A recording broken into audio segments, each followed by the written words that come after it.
Good evening, ladies and gentlemen, guys from all over. Karibuni sana kwa show. One, I want to apologize for starting late. We are so sorry for starting late. This isn't the time we normally start. We normally start at 10. We are like a whole hour plus late. We take this moment first to apologize. But above all, I want to welcome you all to this wonderful show. Karibuni sana. We have a great show lined up for us. We have a show and a half. We have a great show lined up for us. A show and a half. A show and a half. Thank you for joining me despite us starting late. Asanteni sana. Thank you very much for tuning in. This is your show. This is your host, Jakes, the moderator. Karibuni sana. We discuss myriad of issues that happened today. Leo kuna mambo. Leo kuna mambo vituko zinazidi tu kuongezeka. As I normally say in Kenya, a lot happens quick, very fast, that you are at times unable to keep up. But zaidi ya yote, karibu kwa show kali, show fiti, show yako. This is your host, Jake, the moderator, and this is Mtembei Live. Karibuni sana kwa hii show. Thank you for being part of this wonderful, wonderful show. I take this moment to thank you for always staying with us, keeping tabs, even at times when we start late. I see many already were joined. Let me know where you're watching me from, and I'll be announcing it here live. Nijulishe unanitazama ukiwa wapi, wherever you are, unanitazama, sorry. Nieleze unanitazama ukiwa wapi. Zaidi ya zote ama ya yote, wewe umekaribishwa sana. Join in live, let's have a decent conversation. I'll be telling you why the heading, it could be shocking, but it's what that was said today. I'll be telling you by who and who plans to take a life of a man. Not just one man, several men. I'm talking of Raila Odinga. I'm talking of Kalonzo Musyoka. I'm talking of Wajakoya. Who stands to gain? Who stands to gain? Who stands to lose? Why kill a man? What does it benefit you to take a life? Thank you for joining in. I see people are already commenting. Asante sana. Namwona Prince Brian Moon uko ndani. Namwona Jeff Mboro tayari ako ndani from Missouri. Sijui kama naitamka vizuri, but he's in the US. Karibu sana Jeff Mboro. Namwona Ambassador Peter Ochieng uko ndani. Unaniambia unani watch from Savo Park. Karibuni sana. Namwona Prince Brian Moon ako ndani. Namwona Mohamed wako from Nanyuki. Karibu sana kwa show. Sorry for starting late again. I ask you to forgive me. I am seeing Beatrice Koril from Riyadh. Karibu sana. Hassan Yusuf, you're watching from Somaliland. Karibuni sana. Karibuni sana. From wherever. I see people from the US are joining me. I see people from all over are tuning in. Karibu sana. I want to send in the link before even I play any clip. Allow me to send this link in. I want to send this link in. Let us have a conversation. Why kill a man? Why kill this man, Raila Odinga? What does it benefit anyone to take his life? Karibu sana kwa show. Thank you for joining me. Thank you for being part of this wonderful, wonderful show. Namwona Simon Wafula from Embu joining me live. Karibu sana. Jeff nasema those are unfortunate extreme utterances from our leaders. Karibu sana. Namwona Alex Media anasema aje. Some of these lands are interesting. Some of these comments are interesting. Alex Media says that I'm watching you from Matokeland, Bogi Chocho. I am not sure where that is, but karibuni kwa show. Karibuni kwa show. Yusuf unasema you're doing a great job. Keep it up, bro. Asante sana Yusuf Ambure. Karibuni sana. Let's have a decent conversation. Forgive me for starting late. It's your show, and above all, it's your host. This is Mtembei Live. Karibuni sana. Do me a favor, like this video from wherever you're watching from. Just like it. If you're watching in YouTube, like it, share it. If you're watching in Facebook, do the same. Do us that one thing that we ask kindly of you. Don't cost you a shilling, but it will do us good. Thank you so much for doing that. I see Lemason Lekolo from Karen, you're live. Karibu sana. Karibuni wadau, karibuni wazalendo, karibuni wanamtembei. This is your host welcoming you to this awesome show. Karibu sana. Allow me to give a special thanks to Optiven. They are sponsor of this program. They have kept us afloat. Asanteni sana wana Optiven. If you wish to buy a land with Optiven, please do so. I'll be showing you how to do that. And above all, you are doing the right thing when you invest with Optiven. They have been doing it for 23 years. So they know what it takes to have a piece of land. They are genuine, and you can have do you that great thing of owning property. Let me begin with this video. This video has been making news headlines from Wajakoya, the man himself. Okay, here is a video. This clip today went viral. Baba, what I wanted to tell you is our issues, when raised, people think they are jokes. We have had information regarding the assassination of Raila Amolo Odinga, Stephen Musyoka Kalonzo, and myself. And these assassination allegations are very serious.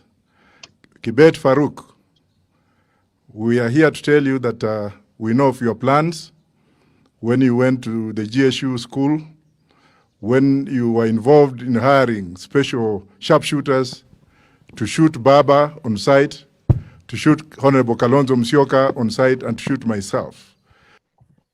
Pause hapo kwanza. You know, at times wanasemanga lisemwalo lipo na kama halipo linakuja. We have heard this statement once, not twice, but severally. We may take it for a joke, but some of these things are serious. And at times I ask myself, what does it benefit anyone killing anyone? It doesn't matter if I don't agree with you. It doesn't really matter. In this show, we don't agree. Because this show is made up of everybody, from Azimio to Kenya Kwanza, from those who don't support anyone to everybody. We don't restrict. But why kill? Why kill? Listen to Wajakoya again. What I wanted to tell you is our issues, when raised, people think they are jokes. We have had information regarding the assassination of Raila Amolo Odinga, Stephen Musyoka Kalonzo, and myself. And these assassination allegations are very serious. Kibet Farouk, we are here to tell you that we know of your plans when you went to the GSU school, when you were involved in hiring special sharpshooters to shoot Baba on site, to shoot Honorable Kalonzo Musyoka on site, and to shoot myself. It has been very clear also that Kimani Ichung'wah, Moses Kuria, and Gachagua, they have come up and they have made it very clear that they would rather spend their days in the courthouse defending the deceased allegations. So we are not afraid. We have seen murders during Moi's regime. A lot of people were killed, and there was nobody to speak for them. So if anything happens to Baba, Kalonzo, and myself today, then you know who will be the the four culprits.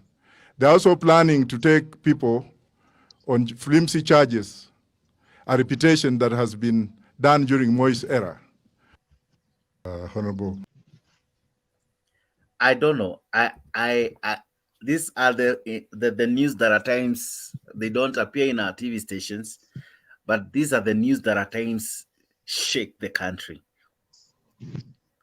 Ladies and gentlemen, I don't know about you, but me, I'm anti-killing of anybody, whether an enemy, a friend, anyone.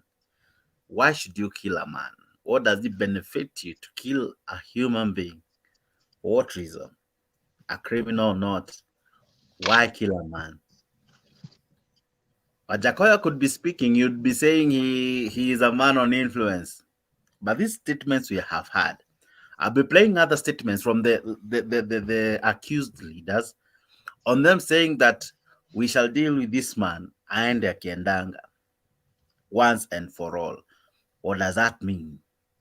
Do we need to ask these people to defend themselves? Baba, what I wanted to tell you is our issues, when raised, people think they are jokes. We have had information regarding the assassination of Raila Amolo Odinga, Stephen Musyoka Kalonzo, and myself. And these assassination allegations are very serious. Kibet Farouk, we are here to tell you that we know of your plans when you went to the GSU school, when you were involved in hiring special sharpshooters to shoot Baba on site, to shoot Honorable Kalonzo Musyoka on site, and to shoot myself. Okay. Well, these are the type of shows that at times you feel you don't know what to say, but let me invite you. Let me invite you to be part of this wonderful conversation. I see my brother Mboro is in, John Jenga from Ruiru is in. I see people also commenting, and many, over 100 plus, are watching me live, and the number keep rising. Asante sana Emmanuel Ogutu, unaniambia uko ndani. Namuona Godfrey Muruga, unaniambia unanitazama ukiwa 5B Nairobi. Ni South B ama 5B? I don't know. Komorok phase B, phase 5B, sorry. Sawa, pole sana. Namuona Eddie J Atito, asante pia, ninafurahia comment yako. Namuona Hassan Yusuf ako ndani, Mudhe wanyu ako ndani. I hope we pronounce vizuri. Chiton TV Kenya ninawaona. Namuona Selector Roy uko ndani, nasema I'm in. Namuona Disdo ako ndani. Namuona nani mwingine? Namuona Priscilla Idiche ako ndani, Indechi, sorry. Namuona Mutura Sam ako ndani, Mutara ako ndani, sorry. Namuona Kitengela Dixon ako ndani. Namuona Lemason ako ndani. Namuona nani? Yusuf Abure ako ndani. Saum Yads ako ndani. Thank you so much. Mburu, habari ya leo ya kushinda kaka, umekuaje? Niko salama na niko mzima kama kigongo. Karibu sana. John Jenga, habari ya leo? Niko salama, nashukuru Mungu. Za kushinda kaka, hata kama sionekani, niko Narok kwa wakati huu. Nairobi tarudi kesho. Niko Narok. Okay, karibu sana. Niko narejea kesho. Okay.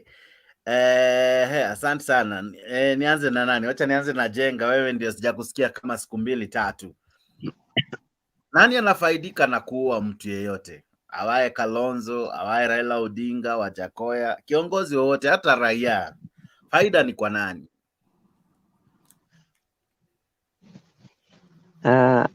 Kwa maoni yangu niseme ya kwamba mapanganga nyingi siku hizi tunaishi na hali ya kujaza watu uoga. Hiyo ni panganga ya kusema mtu ana haja ya kuua mwingine. Na tena mtu mwenye anaua mwingine haogeagi. Mtu mwenye akijua anataka kuua mwingine, hii ni mapanganga tu. Mtu anajiongelesha ati kuna mwingine anataka kuua mwingine. Juu mtu mwenye anaua mwingine hata sema ndio mambo isimfuate. Kwa hivyo baada yangu naona ni mambo imeanzwa tena kuchemshwa. Kuna mtu anataka kuuawa, kuna mtu anataka hakuna mtu ana haja na kuua Raila. Na Raila hata kama kuna mtu ana haja na kuua Raila okay, tuondoe Kalonzo na Wajakoya juu hata Wajakoya anasema anatafutwa. Wajakoya kumuua hata ni kumuua ama ni kupewa bagi mingi. Mtu mwenye hawa anaongea, yeye Raila mwenyewe hajaongea, hajasema anauawa.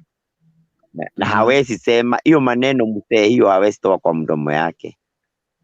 Raila mwenyewe amesema wanataka kumassacrinate.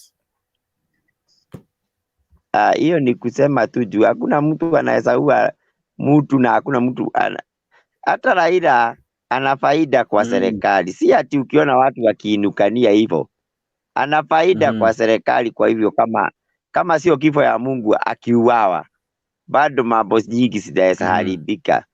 Hata yeye ana faida kwa serikali na hata hapo amefika akiwa na faida. Kwa hivyo mimi nasema hiyo ni mapanganga. Mimi pande yangu naona ni mapanganga tu ya kusema kuna mtu anamuua, kuna nini. Hata kama Raila anasema hivyo, ni vile pengine watu waliongeaongea, hawa watu akina Kuria wakaongea, Gachagua na yeye akaongea kama mtu sio president, sio deputy, akaongea kama mtu wa nchi. In fact, kuna maneno iliongewa na Kuria na mimi mwenyewe haikunifurahisha kama kiongozi, haikunifurahisha juu aliongea maneno mabaya sana kuhusu huyo Raila na vile alisema mtu mmoja hawezi kushindana akisubua na Kikuyu hakuwezi shindana akisubua ageondolewa hii maneno ishe. Ni kama hivyo alikuwa anataka kumaanisha. Kwa hivyo mimi haikunifurahisha. Pengine ilifikia Raila na pengine akaona sio kusudi, lakini sifikirii sana kama wanataka kumuua. Baada yangu sioni ile kitu. Ninaona ya kwamba ni siasa imechemka sana. Hiyo ni njia moja ya sasa wakaanza kudurete yani somebody is threatening Raila na maneno tena. Huyu mzee hata kama sifupi, huyu mzee ulika. Sikiza tu haya matamshi ya ambao umenifanya niicheze. Hii ilikuwa matamshi ya this guy called what do you call this guy? Anaitwa Moses. Na watu wa Thika, hamjambo? Murega gaile kama mtoto wa huo mama, na huo mama ni mama yangu mwenyewe. Wakati zunguka hii dunia, mimi nataka kuhakikishia kwamba dunia mzima iko na imani na serikali ya William Ruto na Rigathi Gachagua, na wazungu wako tayari kukuja hapa, wa China wako tayari, Waarabu wako tayari, Wahindi wako tayari, na mimi silali usiku na mchana nikijaribu kuleta investors hapa. Na ndio mimi nasikia vibaya, hata kama niliokoka, hata kama niliacha siasa, mtu akuja haribu ile kazi kama kuwa mhuduma ya Hangai. Hapo Mboro amesema aje? Kikuyu amesema aje? Amesema ya kwamba amezunguka dunia mzima akitafuta investors, lakini wakati wanataka kuja kuwekeza kuna mtu anaharibu kazi yake, anasema hata heri kufe mtu. So yeye anasema heri kufe mtu, heri kufe mtu, lakini hajasema kutakufa mtu. Kuna tofauti. Kafa gukue mundu, hiyo ni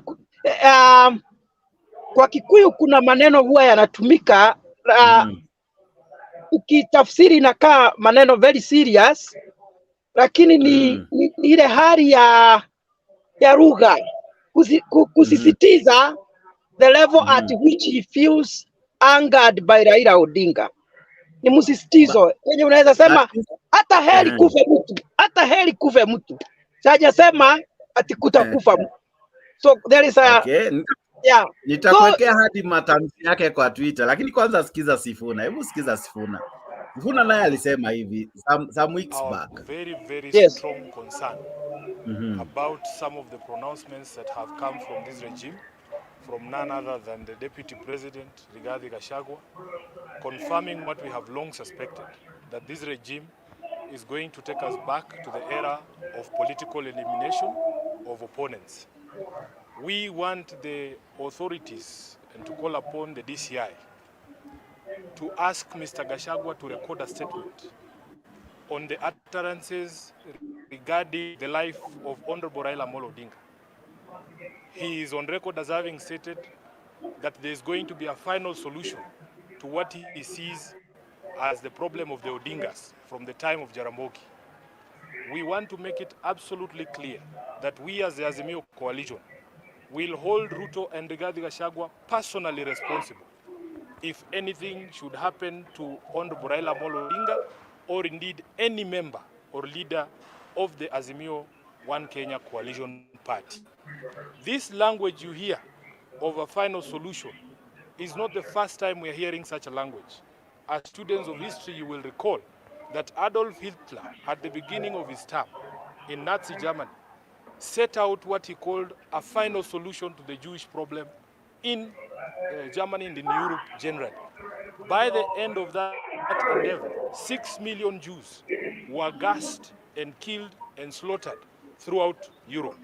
Everybody understands the meaning of the word final solution. We want Mr. Gachagua to be taken. Here, Sifuna was reacting to what one time Mr. Gachagua, the deputy president, what he said. The honorable deputy president said that this time they will deal with Raila Odinga in finality. So this is what Sifuna had to say. And what today informed our discussion is what this man as well said. This man Wajakoya. People think they're jokes. There are things that, as you're calling them a joke, but you know there are people who can take some words and act on them, and eventually these who are joking can be blamed. Because when you joke, you will kill, and then by bad luck something happens. Who do you think will be taken responsible, Mboro? And Edgar, karibu sana kwa show. Thank you so much. You see, Jakes, just like I said yesterday, some of the words that come from our leaders are unfortunate. And what Moses Kuria said, it was not well thought of, because he was not supposed to say that in the first place. Because people might interpret that to mean that you'd like Raila Odinga to be eliminated. And in the same case, when Gachagua said we are going to deal with him once and for all, though he didn't say we are going to eliminate him, it might also, because that statement is what we call an ambiguous statement. An ambiguous statement is subject to interpretation, and people can interpret such a statement the way they want. And that is why, as somebody who is trained in leadership, I encourage national leaders, especially people of the stature of deputy president, not to talk outside their speech. That is why we encourage leaders to have a written speech and try to control themselves within the written speech, so that they don't go out and portray their anger and emotions in public. So I don't think, for me, when I interpret what they said, because as I have said, it is subject to interpretation. I can say maybe he said they're gonna arrest him and make sure they make life very hard for him to go back on the street. They may have said we are going to use tear gas and arrest his supporters or something like that. So my conclusion is the statements they make in public, they don't first sit down and to think what impact are those statements going to have for the nation. Right now, the deputy president is not the deputy president for some Kenyans. He is the deputy president of all people. And I encourage him, because he has many words, just like me. The only way to tame himself, because we say in many words, sins are found. The only way to tame himself, he should be confining himself to written speeches, and that way you help the nation not to polarize the nation. That's what I can say.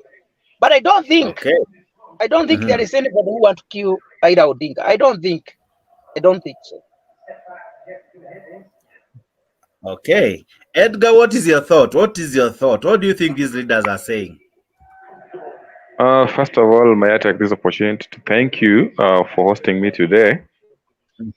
It's my first time actually contributing to this conversation. But again, before I go to the main topic, which is the planned assassination, First of all, I would like to ask ourselves, what wrong has Raila committed, or Azimio la Umoja One Kenya coalition? What is their mistake? Under Regardless Article 37, of the I don't mistake, know.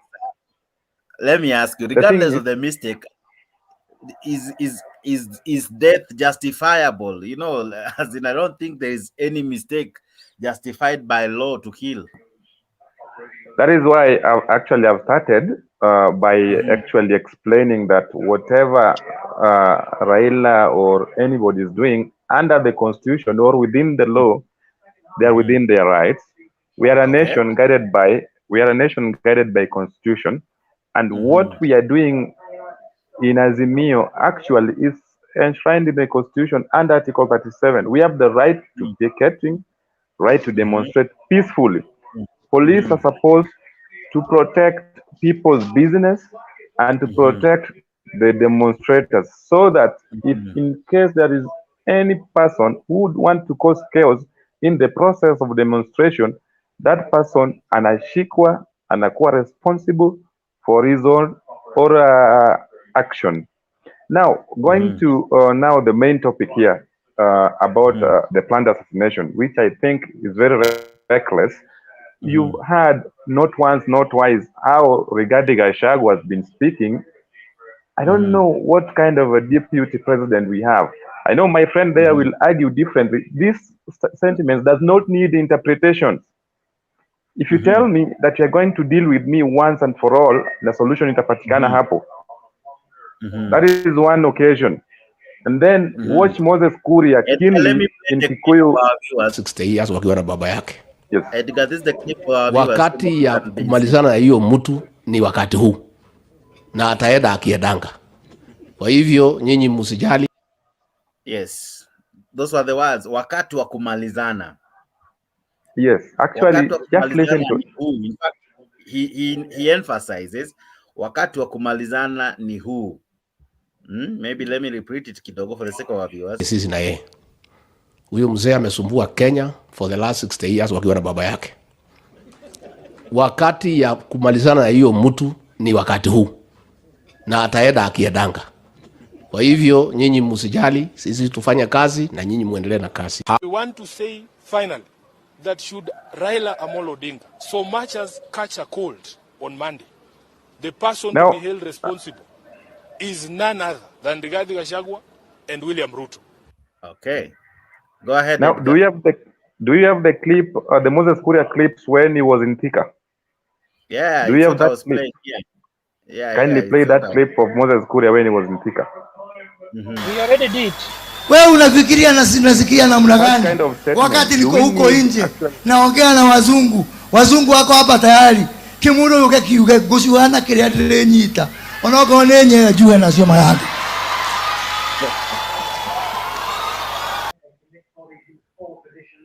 Wakati ulianza hii talanta yako ya muziki, gutire hende ule watiganiri. Ona ukitigo ne the yothe gutire waitu. Asante sana Muigai. Halafu niseme mimi nimeacha siasa. Kazi yangu ni kazi. Ile kazi deputy president na president wamenipatia ya kujenga uchumi wetu. Hata jana nilikuwa huko Marekani, nikakata safari yangu kuja hapa kushirikiana na Muigai. Na niseme wakati nazunguka hii dunia, mimi nataka kuhakikishia kwamba dunia mzima iko na imani na serikali ya William Ruto na Rigathi Gachagua. Na wazungu wako tayari kukuja hapa, wa China wako tayari, Waarabu wako tayari, Wahindi wako tayari, na mimi silali usiku na mchana nikijaribu kuleta investors hapa. Na ndio mimi nasikia vibaya, hata kama niliokoka, hata kama niliacha siasa, mtu akuja haribu ile kazi kama kuwa mhuduma ya anga. Okay. Boro says it's not a bad statement. You've heard the last statement. Actually, he will deny. He will say that that's not a bad statement because in support of the regime. But again, we must ask ourselves several questions when we hear such kind of words. We are not new in Kenya. We've had the likes of Mpango being eliminated, of course. Tumeona watu wengi wamekuwa eliminated in such circumstances. when a person of Moses caliber, and by the way, Moses is very reckless with his tongue. And then we have another problem, anaitwa Gachagua. This guy needs to be trained when he's delivering his speeches, because what they are saying actually can ban Kenya. I don't know what problem or what wrong Raila has committed by just demonstrating. Is it wrong? Go to the US. People even demonstrate in front of state or in front of White House. They present their petitions anywhere. But now here you are saying now Raila may commit a big crime or a big mistake by just holding a peaceful demonstration. You saw what happened yesterday. Demonstrations za Azimio zilianza very late. Now tell me, nani alichoma gari Ngong Road? I mean, it's high time we need to stop being sycophants and we see things and say the truth as it is. Today is Raila and tomorrow is you who will be affected with this. But again, we should not support mediocrity, or we should not support things that are not okay with us just because someone is from our tribe or what. We need to get out of this stupidity and make Kenya a good place for us all. Let Azimio do their things. Wacha Kenya Kwanza wafanye vitu zao. But again, what will they gain in eliminating Raila or any person who is against the government? Moi did it. Saizi yako wapi? Kibaki killed Mbai bana. Saizi yako wapi? No one will live forever. But again, let them try and eliminate Raila. Let them try. There's this clip, eh? Is it the same message? My brother, wewe wacha hii maandamano. Kama hii maneno yako yote hii unasema tupeleke bunge, wabunge waangalie kama kuna maneno ya ukweli. Tunaelewana? Sasa ati wamekataa hiyo ya kwenda kuongea kwa amani kwa bunge. Ati wanataka kurudi maandamano. Ati waende wavunje mali ya wananchi. Ati waende waharibu biashara ya wananchi. Mimi nataka niwaambie, mimi ndio commander in chief. Nyinyi mtajua hamujui. When the president goes ahead and even put such statements, yeah, and you combine with because they're all on the same side, what the president has said, what Moses Kuria has said, and what Gachagua has said. These sentiments, they may sound light, right? But what comes to your heart? Because he may be saying lightly as Mboro wants to say it, but what do you think is the hidden word between the words? What do you think is the hidden message? Such statements are not light. Actually, they are meant to pass a message. If you are intelligent enough, and I think if you're a student of literature, you'll actually understand what the president said by saying, "You mutajua mjui, I'm the commander in chief." And we know where Ruto came from. Ruto was Moi's student, you see. Ruto is student from Moi. But again, I want to insist on the reason why they feel agitated when Raila conduct demonstration. I want to just give you one example. When Raila and the Azimio coalition, One Kenya, was doing the demonstration. You remember wakati walipitia Imara and whatever. You know, it was very peaceful. It was like a road show. It was like a road show. In fact, they were not doing anything until the police came and vandalized vehicles. Nakumbuka ile wakati waligonga mpaka journalist. I mean, what is wrong in holding a peaceful demonstration? I mean, you want to tell me Raila alivamia shamba lake ya Uhuru peke yake? Yeye ndiye alienda akajivamia mwenyewe, and they are being led by thugs. Only a stupid fool like Mboro will say that what these people are saying is just. I'm sorry. Let me withdraw. I'm sorry. Yeah, Mboro, I'm sorry. I never meant that. I'm sorry. Let me withdraw that. You know, let me use the word sycophants. It's only sycophants who will support such kind of things. You know, you might think that the problem with the Kenya is Raila, not knowing that Raila is not even in the government. Raila is doing his opposition duties, which is to put government on check. Now, what's the problem with that? We are in opposition. What we are doing is that we want the cost of living to go down. If we don't say that, then who will do it for us? It's only the opposition who can do that. And now Raila is not in parliament. How will he do it? By going to the streets, by presenting his petitions to government officers, to the respective officers. If you're doing that, then Gachagua will tell you, huyu mtu ametusumbua for over 60 years. You know, Gachagua alikuwa DO, na nafikiria ile nyakati za Moi venye watu walikuwa wanatumia kifua ya kumininga watu yakaleta mpaka kwa hii serikali. And I'm telling you this. Sisi wenye opposition hatutaumia sana. Sasa hivi hata ukiangalia the appointments, the majority ya wale wanaappointiwa ni watu kutoka wapi? Look at the energy sector, it's full of wakale, and then see the people who are making reckless statements.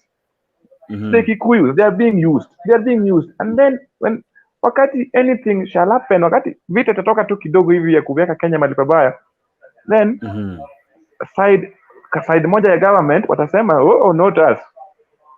I think it's high time for us to think as a nation.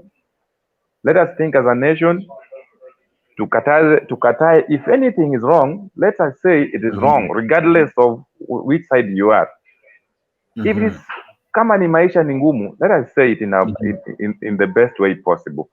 If you take it to parliament, look at the composition of parliament. Ruto or Kenya Kwanza government is taking all the MPs from opposition side. Now, how will you expect the opposition to present their real issues if they are killing opposition, they are killing democracy, multipartism? And that is actually what we are saying. This is no. How do we say it? How do we say, or how do we express our displeasure with this government? By going to the street, not violently, but peacefully. I want to still to go back to the topic. I want to show you something. I'm going back to the... Could hear gunshots, and we thought they were firing in the air. But then we heard now the car being hit several times. That is when I decided to take cover. Now back to Mburu. Do we need interpretation on that? They can mention.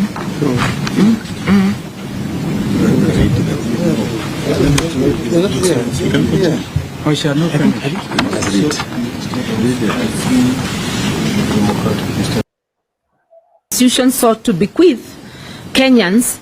Ruto is trying to reinvent a police state of the 1980s and the Kenya Special Branch, plainclothes officers and terror machine.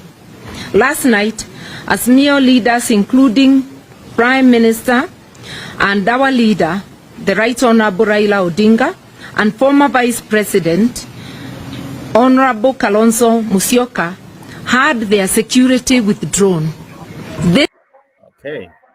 So all this, is it a strategy? Sure. Is it I don't know. And that's why we have this debate to discuss. As I conclude, please do. That makes sense of those two clips even as you conclude. Sure.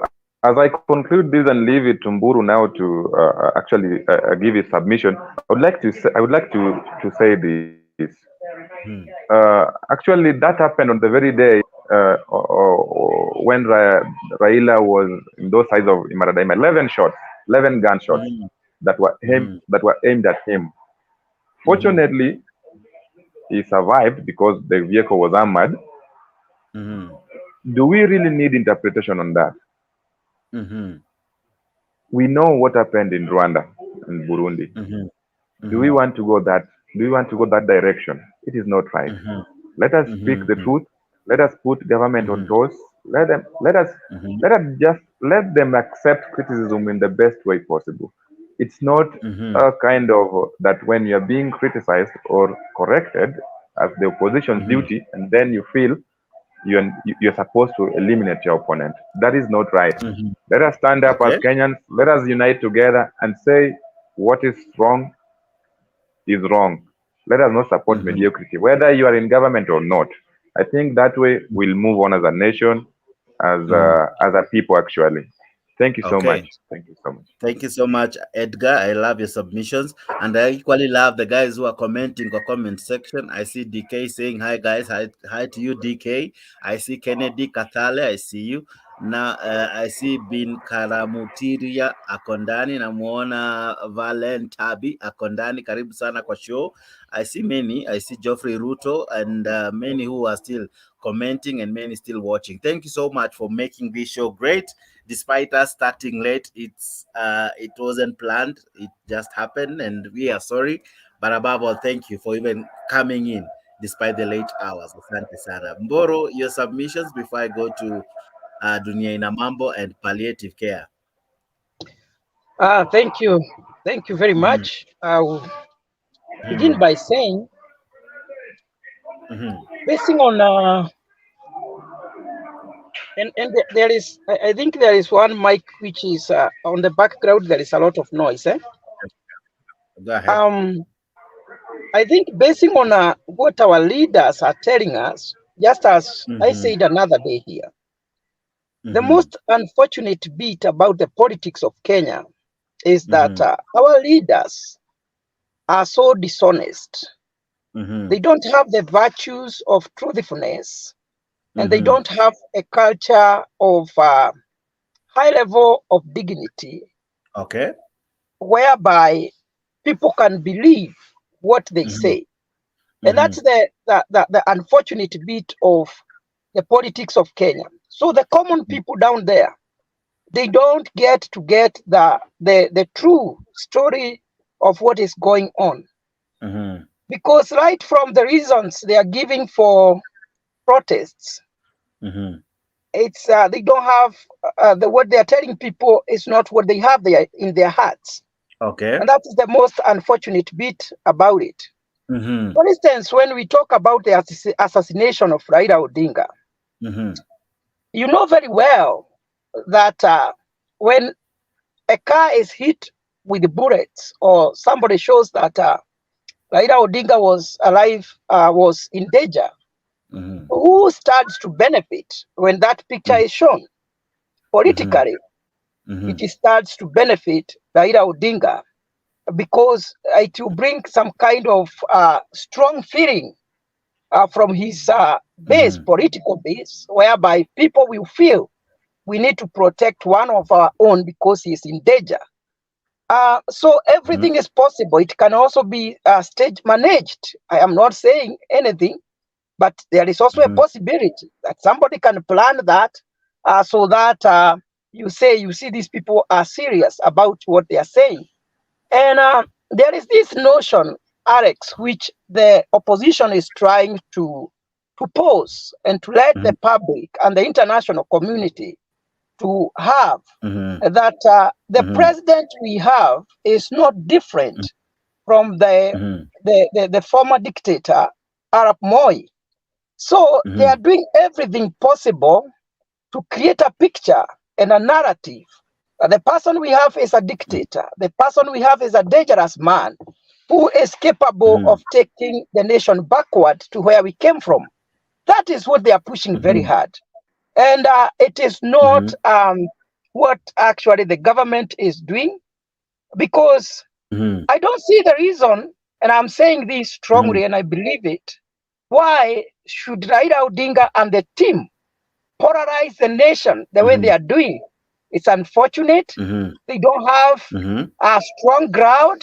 And I'm saying they are polarizing the nation unfairly because Ruto has not committed any crime by being the president. He is there basing on the fact that he was pronounced the winner. Even if it was UJ who was a candidate and you are declared the winner, automatically you become the president. And after that, we went through the process of the Supreme Court. And the Supreme Court checked all the facts and the evidences that the opposition was having under the Supreme Court. And remember, this is the same Supreme Court that had ruled on the favor of Raila Odinga. When they ruled on his favor, the Supreme Court was good, and he said that the Supreme Court is working. But when in 2022, The ruling didn't favor him. Then he said it's a kangaroo court. That is the level of hypocrisy in our leaders. And I think it is the high time we start respecting the institutions that we have. We start respecting the Constitution. Because by saying that the government is not respecting the Constitution, I ask myself, are they respecting the Constitution by saying the government is illegitimate? And yesterday we defined the criterion within which the government becomes an legitimate or illegitimate government. So that kind of hypocrisy is what we don't need as a nation. We need to organize our country in such a way that people will have confidence with the police. Don't keep attacking the police, knowing very well in the current constitution, the police are supposed to act independently in a way that their actions should not be influenced by the state or by the president and the executive. And that is what we have. And the president whom we have decided to give them even more autonomous. He decided to give them their funds so that nobody will be saying it is the president who is commanding them. I think it is the high time we start supporting our own institutions and act within the law. This level of hooliganism, today nations have accepted, many nations of Africa, to be governed by the law. We should not keep on taking ourselves back all the time. Where Raila Odinga is taking us, he is taking us so many years ago of protest, of hooliganism. And remember, just as I said, these people are not being fair to Raila Odinga, as I conclude. Because, I mean, they are not fair to the president. The same president, they are calling all these names. He supported them when they were in power. And remember, but Mburu, let me ask you, even as you continue, I think here we are asking ourselves the issue of killing. It's not even really what the president has done or not done, whether they accept his legitimacy or not. The issue is, even if they were to accept it and all, and maybe even acknowledge it, but they still plan to kill and maim them. I don't think that is right, because by the end of the day, it doesn't really matter who is the president. What really we are talking about is, why plan assassinating? Why talk like this as Moses Kuria? Why give such threats like the deputy president? Why still have to confirm and prove a point that you are the commander-in-chief? Why withdraw security? Those are pertinent questions that I'm asking. Those are pertinent questions that if we ask, it really doesn't matter what the Supreme Court said, because it's not about the Supreme Court. It's what these leaders are consistently saying. You know, what are they saying? They're saying, you know what, this man needs to be dealt with in finality. This man is destroying the country, hence he needs to go. Those words, those are the words we are discussing. Those are the issues I feel, regardless of what the president feels is being done to him. I don't think those are the words we ought to entertain. As Edgar said, a wrong is a wrong, regardless from what mirror you reflect it from. A wrong is a wrong. And Jakes, you know, I already said that some of the utterances are unfortunate because they have the potential of polarizing the nation. But having said that, remember very well, the deputy president came out in public and clarified what he meant, because his statement was an ambiguous statement. But the statement, the most unfortunate statement, was the statement of Moses Kuria.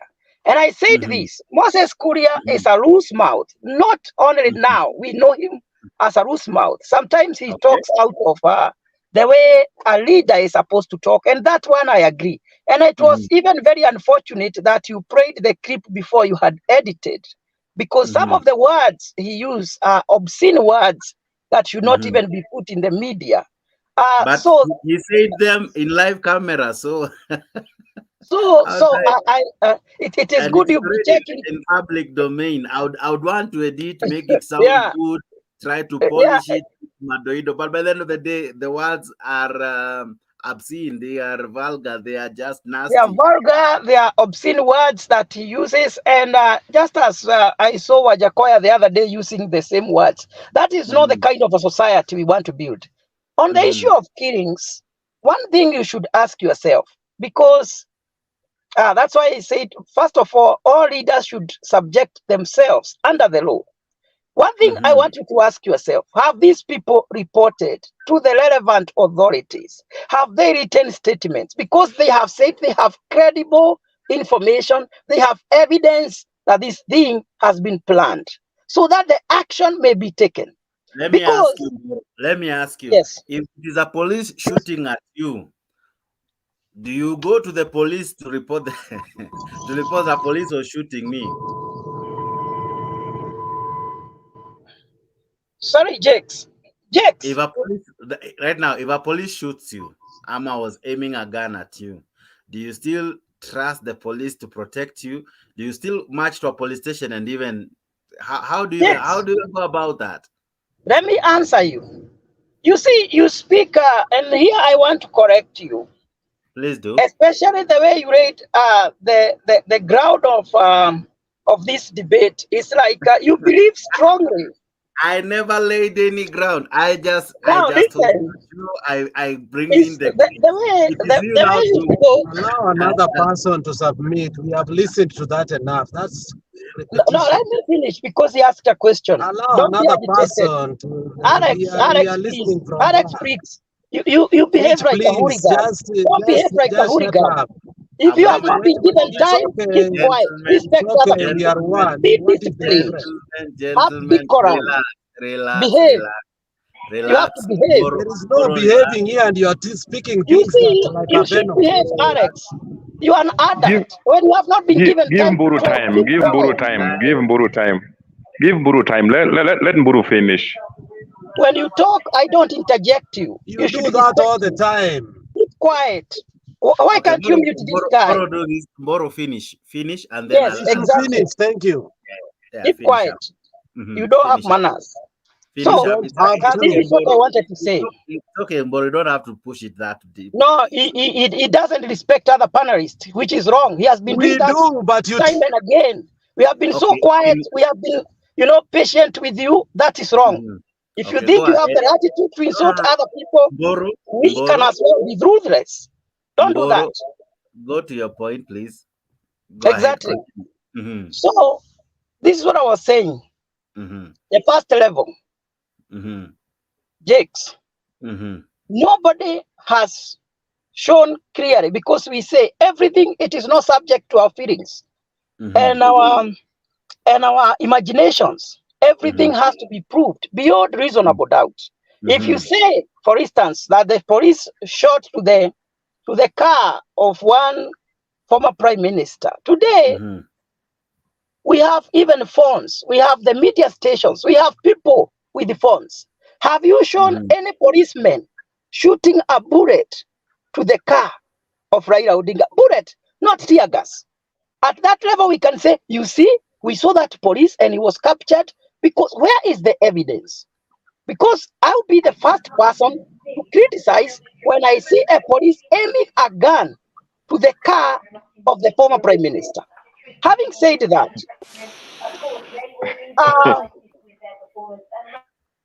okay, let us not polarize our country. Allow me to pause you there. Yes. Allow me to pause you there because I have. Yes, that is fine. That's fine. I can play clips and end, but I'll have you back in a couple of minutes. Allow me to. Yes, I would like to see that. I would really like to see that. I'll be playing some clips here, but before I do that, allow me to have Dunia in a mambo, and then I'll be coming to you because I have like a billion questions to ask you. Dunia in a mambo vipi? Poa sana ndugu yangu, asante sana kunipea chance. Naona ndugu zangu, habari zenu kwanza? Salama. Au kila mtu ako sawa? Mimi niko sawa. Salama. Kwa shwari kabisa. Naona ndugu yetu is out of the topic. A point of correction na kwa atumiwa mapema. Kwa sababu sisi hatujauliza vile Ruto aliingia kwa serikali, sisi hatujiuliza Ruto anafanya kazi gani. Kazi ilikuwa hapa kuwa mtu kuna faida au hakuna faida. Na hii maneno pia kuwa Raila umeimba sana. Imekuwa chorus. Kwani ni kanisa wajui kwake, anakaa pale Karen, wapande tu gari, wako na GSU, wako na polisi, wako na gun, waenda piga risasi kama 10, watoke huko shughuli zao. Ndio watajua Kenya pia ni sisi wote. Hii mambo yanaimba sana. Na unajua kuna vitu zingine nataka maelezo. Kuna vitu zingine nataki maelezo. Ukoonyeshwa gari imepigwa risasi. Kwani Raila anaenda kwaka kapiga hizo gari risasi? Hakuna hizo risasi 19. Kwa hii gani ndogo naitaje? Kwa pistol. Ya pili, hii mambo ya kwa sababu wanasema Raila anasumbua inchi kwa sababu ya maandamano. Hakuna inchi, hakuna maandamano. Kwa Al-Bashir alitolewa na nini? Al-Bashir alitolewa na gani?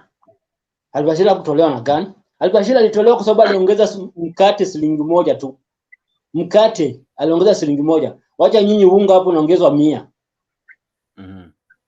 Na unashinda ukaandamana kwa sababu unaona kiandamana utasema unachomia mtu wenu. Utaona utaongeleshwa vibaya. Kitu hiko Al-Bashir alitolewa na gani? Alitolewa kwa sababu aliongeza unga shilingi 1. Watu wao wakaandamana. Kwani Europe kila siku wako na maandamano, nini wanafanya maandamano? Kwani hizo maandamano wanafanya wanaharibu serikali ya huko? Hii Amerika sasa hii nyinyi unamuramba. Hii Amerika sasa hii iko Kenya hapo unamuramba matako hapa. Kwao si watu na maandamano. Wanapiga katia gas wanamua huo. Kama nani ndiye aliandamana Donald Trump mpaka wameingia kwa state water out huko. Walifanywa nini? Walienda kumpiga risasi huko. Na Amerika anakuja hapa nyinyi mnaramba matako hapo unaona unafuata sheria. Juu ya kuweka maguns kwa barabara ni wa polisi. Polisi kuna vitu zingine tuongee ukweli bila iko. Kama Gachagua na Kuria wanataka kuwa Raila. Usituangazie kwa matanga, usituangazie kwa mapati, usituangazie kwa marusi, usituangazie maklub. Umejua njia ya kufuata na kufanya. Ndio tunajua hii Kenya ni sisi wote, au hii Kenya ni ya Mount Kenya peke yao. Kwa sababu gani? The big English unaongea hapa, the big language unaongea hapa.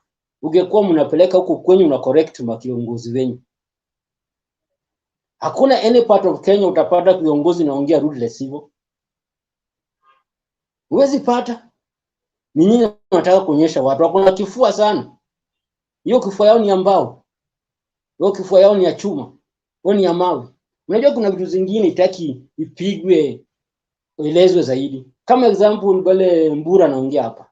Ni kama kusema, unajua mimi nasemanga lugha moja watu naongea mbaya. Siongee bana, nasema ukweli. Kitu iko hapa. Kinyesi yako hata ukipiga marasi bado itanuka tu, itakuwa kinyesi. Mtu akifanya kitu mbaya amefanya kitu mbaya, hata mpige marashi, hata mfanye mbembeleze. Kama wako na haja kumua Raila wamuue. Ndio sitajua, hata sisi tunangojea hiyo kitu sana, tumengojea sana. Kwanza mpaka Kenya upate uhuru sahihi mpaka sahihi. Akina nani mmeuliwa sana kwa hizi maserikali? Ukianza Tomboya, ukianza nani, ukikuja mpaka sahihi. Na unaonanga tunanyamaza tu na gani sisi ni wajinga, hatujui history, hatuoni hizi vitu. Ndio mimi nilikuwa nakwambia nyinyi hapa. Kuna wakati hii madharau bila na shida hivi itakuwa na kama ni kwa life itakuja kufanyika. Kwa sababu hatuwezi kuwa unafanywa madharau, wale wanafanya madharau hawana apology, wanakuja tu wanaendelea tu kufanya hiyo madharau. Wale uliua si wa viongozi, walikuwa viongozi wameunganisha Nyanza. Sasa huyu ni kiongozi ambao umeunganisha Nyanza, ambao anajulikana. Sasa ukimuua usitegemee kitu kingine. Wewe tegemea huo, na tegemea sisi tu divide. Kwa sababu hata Nyanza ni kubwa kuliko Rwanda na Burundi. Na Rwanda na Burundi 5-3 au UN watachukua kiosi kingine, anawafundisha ili wasaidie kujua mtaa wa corridor. Si UN ndio nakujanga na binduki. Wanafundisha watu kujua mtaa. Unawafundisha nyinyi 3 nini? Mambo yanaendelea. Kwanza ni rahisi sana. Kumaliza ndio ngumu. So hii maneno wanarudianga kila siku. Kama wewe ni kiongozi, wewe si chief. Kama Gachagua bila anajua yeye ni chief, yeye si ndio anaongea kama dio. Ajue sasa yeye ni vice president. Vitu anatoa kwa mdomo ikuwe ni vitu ya kuunganisha nchi. Kama ulikuwa umeshinda halali, umeshinda haramu, hiyo si hoja yetu. Maandamano ni kitu kwa katiba. Kama unaona shida maandamano, si nyinyi uko wengi na wabunge wengi. and then uweke hiyo maneno kwa bunge, utoe hiyo maandamano kwa katiba, tukubaki hivyo, hakuna maandamano. Sasa anasema tuonyeshe video. Hizo video ilitolewa ile Embakasi, ile walifanya ile gari ya watu wa habari paka polisi anaenda kupiga risasi hivyo. Hiyo bado unataka Mburi, bado nataka tuende tumstaki hiyo polisi. Kitu ameoneka kamera kama hiyo. Imeonekana kamera hii. Bado nataka tuende tumstaki hiyo polisi. Si polisi mwenyewe ndio alikuwa anafaa chukua hatua. Human crime anafaa chukua. Unajua hii serikali haina discipline. Kitu hiko, hii serikali haina discipline. Kwa sababu watu wanaongea matusi, hakuna pale wanapelekwa. Watu wanafanya vitu ovyo, hawana pale wanapelekwa. Wakati Uhuru ilikuwa na hii lieutenant ule retire speaker anaitwa Ole Kaparo. Alikuwa wale ambao wakikuwa wanaongea rudely, wanaongea nonsense, wanashikwa, wanapelekwa pale, wanaambia vile umeongea vibaya, wengine wanapelekwa kotini, au wanashikwa. Hii serikali tuko nayo hana hizo hata discipline hata kidogo. Kwanza mkubwa mpaka mdogo, mpishi mpaka mtu akosha choo, hawana discipline bila wanaongea. Alafu watu wanakuja tu lecture hapa, alafu watu wanakuja tu explain hapa. Una explain nini?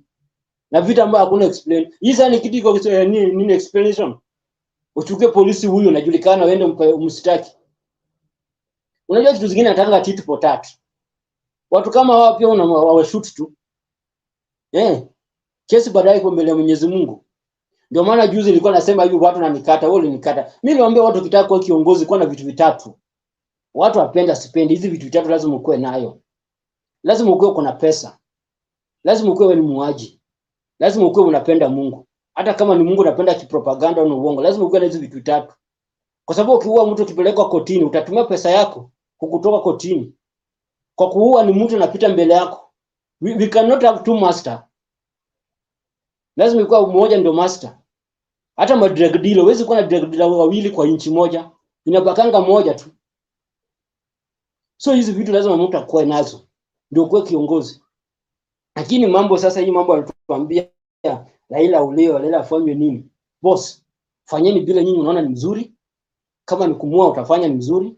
Kama ni kumfunga utafanya ni mzuri. Fanyeni, sisi tunaongoja. Na tumeongoja so long. Na tunaendelea kuongoja. Ndio tutajua inchi ni sisi wote au inchi ni yenyu pekee yenu. Kifua hata hakuna nguo navaa hapo chest.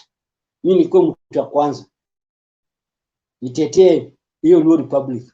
Lakini kwenda juu unga umepandwa ndio wengine afaidike. Na hao ndio waliingiza hiyo serikali. Hiyo upuzi siwezi fanya maisha yangu.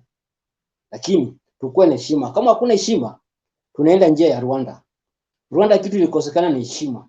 Kitu ilikosekana Sudan hapa jirani yetu ni heshima. Waarabu waliona rangi yao ni muhimu kuliko watu nyeusi. Ni muhimu kuliko hii sasa ndio iko kwa kiti.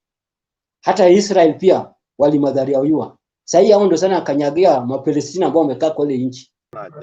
Yangu itakuwa machache sana. Unajua imefika wakati, I swear to God, we are going to ask for our own nation.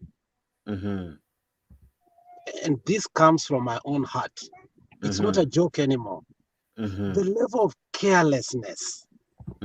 We come here to defend an individual who has said careless words that muelewe, munamujua, unajua huyu hawezi kuwa taken serious. That's nonsense, Mr. Moderator. If he's careless, why is he a cabinet after all? If he can't hold accountable what he says, how can he even manage a department in a country? Then to be awarded a full cabinet position. So, I mean, look, the level of hypocrisy, brainwashing, and indoctrination that has gone in this country has never been discussed to the full length. There is a generation that was born in 2002. I call it born-free generation. And the born-free generation, let me tell you, and that word is conspicuously used in South Africa. The people that were born 1994, they don't know nothing about apartheid. They don't know nothing about the imprisonment of many and many people during the apartheid era. They do not know that. So what has happened is simply that they've come to join other parties and they speak carelessly without knowing. There are people who lived to see the liberation of black people, to vote for the first time when they were almost 60 years old. Now, the born-free generation, when we speak of some things, assassination, people, lives in danger, somebody staying in Nyayo chambers to a point that today he has to walk with an handkerchief consistently, people think it's a joke. And when we are here speaking specifically about an assassination attempt of an individual, then we get diversion tactics. Instead of us dwelling on that particular singular issue, then we start hearing that hata nani alisema hivi, hata nani alifanya hivi, and then we bring in tribes, we bring in things that we do not. Let's dwell on one thing. Somebody has shown gari yake has been shot 11 times. Somebody has shown his life is danger. Somebody has said tomorrow they are trying to assassinate me.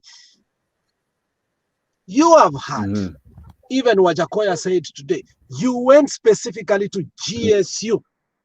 What you did there, you brought people who are supposed to do this and this and this, and then somebody carelessly says, why didn't you go to the same people and say that you are being assassinated?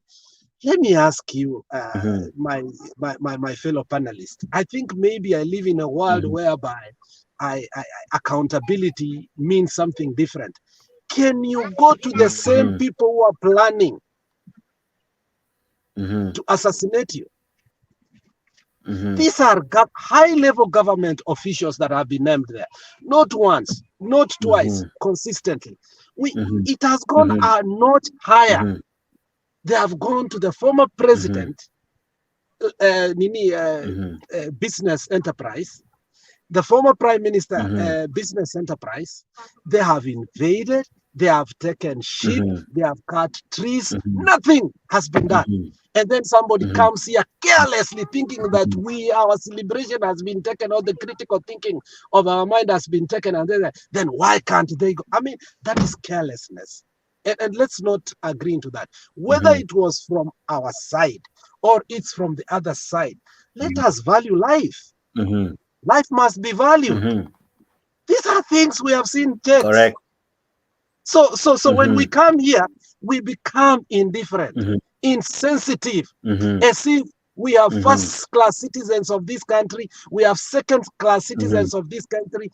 The level of entitlement, and I will say it without blinking my eyes, the level of entitlement some people speak because they belong to a certain community and because it has been ruling for a very long time, and because they don't see other things, they have become blind to some things. It's appalling. But the good thing is that some of us look things from the 7 colors of spectrum. We don't say that it's a certain community. What we say is that some people from this community ought to understand that things are not the way they usually think. It is their own who told us even bottom-up economics is not going to work here in Kiambu because we are better off. It can work in Turkana, it can work somewhere else. So to say that our level of ignorance and our level of other things is different based on the economic circumstances that we have had. And because of the privilege they have had and the proximity to Nairobi, I ought to think that they should value life in the same way we value life. The value of... I don't know if you remember this. I want to play another clip. I don't know if you remember, they had tried on the daughter, and this is the clip, where Winnie Odinga one time was her car. This is her car. Was isolated. I don't know if you can see it. And then these are police surrounding the car. You remember this? This is Winnie Odinga's daughter of Raila. I remember it very well. I even remember the one when even the son protected the father when the father was coming from the US one time, the Baba while you were away moment. Remember that? I mean, there have been various and many. We don't have to give examples because somebody saying they are that targeting one particular place, not one tear gas, not two. Eventually, they even began shooting the car. This is another video of Winnie's car. This some of the bullets she was able to collect.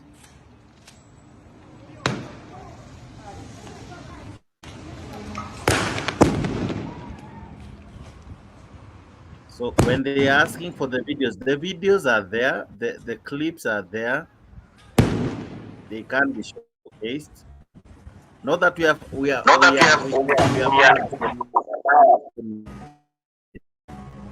but we are saying peace in power. Alex Media, you can go ahead. Yeah, and if you are saying that we've never reported to the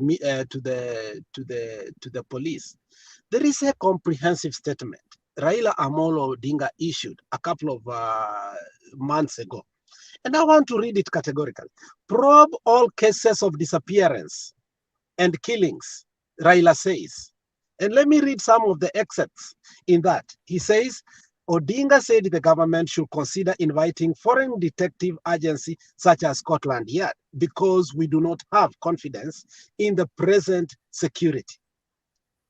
He said the coalition was concerned that the probe was turning into witch hunt against certain officials, especially former boss Kinoti. Okay, and then remember what he said.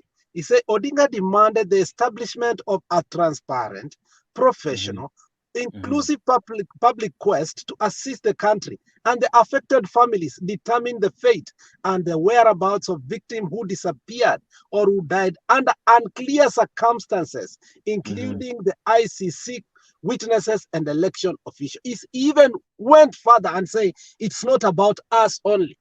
Let us be inclusive and do all this because none of them until today have been probed. So what does that tell you? It tells you that even if you go, our police have been incapable of doing that.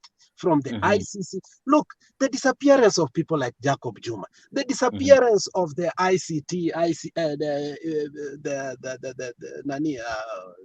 this guy that died from Siaya, who was the IBC ICT guy. Yeah, okay. I mean, there is high killings that have happened for a very long time. You want to tell us that even when we went to the police, something was done. So, I mean, let us not just think that when these things are said, now we must take also some political position. We come here and start talking as a Kenya Kwanza or as Azimio. The country's institutions should not be weaponized. Today, Trump is in trouble because he weaponized the judiciary against his opponents. It was not good too when the former regime was doing this. We spoke against it. We say, don't do it. Tomorrow you don't know who's going to be in power because power is transient. But since your topic is specific, one man has been targeted. You look, even you said here that, Alex, what does this tweet mean? That tomorrow something is going to happen. And we are going to solve the problem of this country once and for all. You even questioned us. Why will somebody even write such kind of tweet? So high-level officials have spoken carelessly. In a functional country that is not a banana, Mr. Jakes, people will have resigned long time ago. Moses Kuria could have resigned. Gachagua could have resigned. Ichungwa could have resigned, Ngujiri could have resigned, but we live in a country whereby, you know, we are cheering warmongers easily. Also, the big question is, why is the president also mum on such statements? Because he is the commander-in-chief. He swore to protect life and property. According to the sources that I've had, the president has not been happy with such utterances. I have seen things in the media which I don't know if it's true or not. He has sanctioned these people to status, okay? he has told them to stop this. On his part, he has tried to call my brother. He has tried his best. You know, he may not convince me, but I've had some utterances from him. And that's why I said the other day, it is unfortunate for him also to come out and start saying, I am the commander-in-chief. You are the president. You don't have to remind people, okay? And then I said, it is unfortunate. But on the other side, we have seen other medias writing that he has sanctioned Gachagua. He has told them to stop. But remember, you see, the office of the deputy president, whether we like it or not, in the future, it has to be tamed. It's a powerful, we didn't know it was a powerful office, Jex. And you can use it politically if you want. He used it politically. If his deputy also wants to do it, he can do it. So there's no way the president can tame these people, because it looks like they are from the other coalition and they came in. But what I'm saying is that when a life has been said that has been threatened that several times, let's not make it political, be it Ruto, be it who, because those are the jokes we joked for a very long time. Saitoti several times was almost killed by poisoning, but eventually we hear that he was eliminated. And no, until today, we do not know the real truth, okay? But Saitoti always feared that his life is going to come to an end abruptly, okay? But that's how it came. And you look at from Jichopefu himself on how he analyzed what happened, vile hiyo ndege haikuanguka, ni kama ililipuliwa. Mahali ilianguka, I mean, all the things Jichopefu himself did investigation and told us, we don't know if it's true or not, but nobody took him to court because of that. And that's the question we are asking. So I think if we, and you know, the person being named here specifically, from that clip that you played, we must be careful about that person, because I don't know which office he holds. Because they said Farouk Kibet, they were very specific. So if we were to debate on that issue, let's take Farouk Kibet and ask, who is Farouk Kibet? How did he get clearance to Roy Sambu to the GSU headquarters? Is it true he trained people? Let's investigate. If it's a decoy, if it's a lie, I mean, bring it out. We will all agree. But if these things are said over and over and over and over and nothing is done, some reason we are going to see that it is true. But if the government takes a proactive, hygienical response, you know, we are going to see that we have a country. But let us not defend that a person has said over and over and over that something is going to happen. He is showing evidence. He has counted 11 bullets on his car. You saw the media car that was hit so bad. And later on, what happened? Today, Ikona Machuma, you saw, I think I saw it in Tuka and other places in the media, that the media car ya Raila sahi imewekwa Machuma to protect the people who are video, you know, taking the videos. Notwithstanding that, I think we can bring the politics of it later on. But when you ask yourself, why eliminate an individual? Because that's your topic. It is not right. It is not moral. It should not be thought of in a free society. Politics is a game like Arsenal and Manchester. You will win today, you will lose today, utakasirika, utafanya nini, but don't feel like because mtu ameweka goli nyingi, you start killing Messi for no reason because he can play better. I think that is not the right thing. Politics is a game. We will go home, whether we will get what we want or not, but the killings must stop. And we have seen them in our country. Thank you. Okay, thank you so much. I want to come to this guy who came slightly earlier, by the name Samuel Wafula. Samuel Wafula, vipi? Vipi, habari zenyu nyinyi wote? Salama sana, habari ya jioni. Mi niko salama bana. It's been long to be back here, and it's also always good to listen to very, very informative conversations around. Yeah, so maybe my 2 cents on the topic of the day regarding the planned assassination.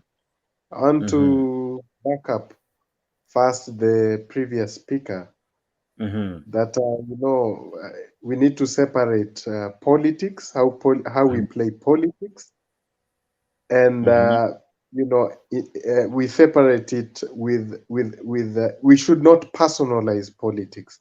I think in a nutshell, that's what he had tried to say. We should never personalize politics.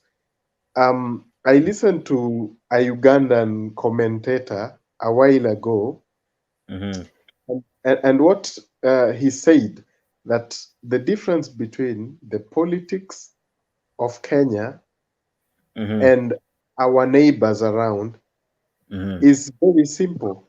Is that in our political context, all actors have always been on the same side. At one point, they have worked together.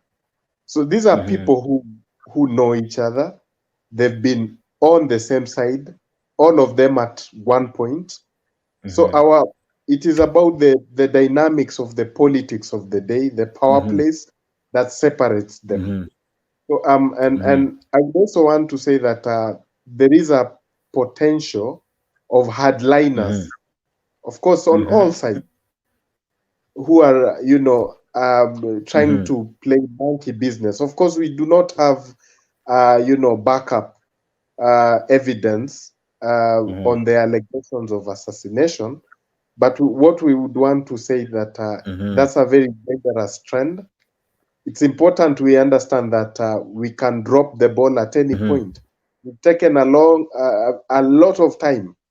Students of history, the problem is that sometimes we don't appreciate history.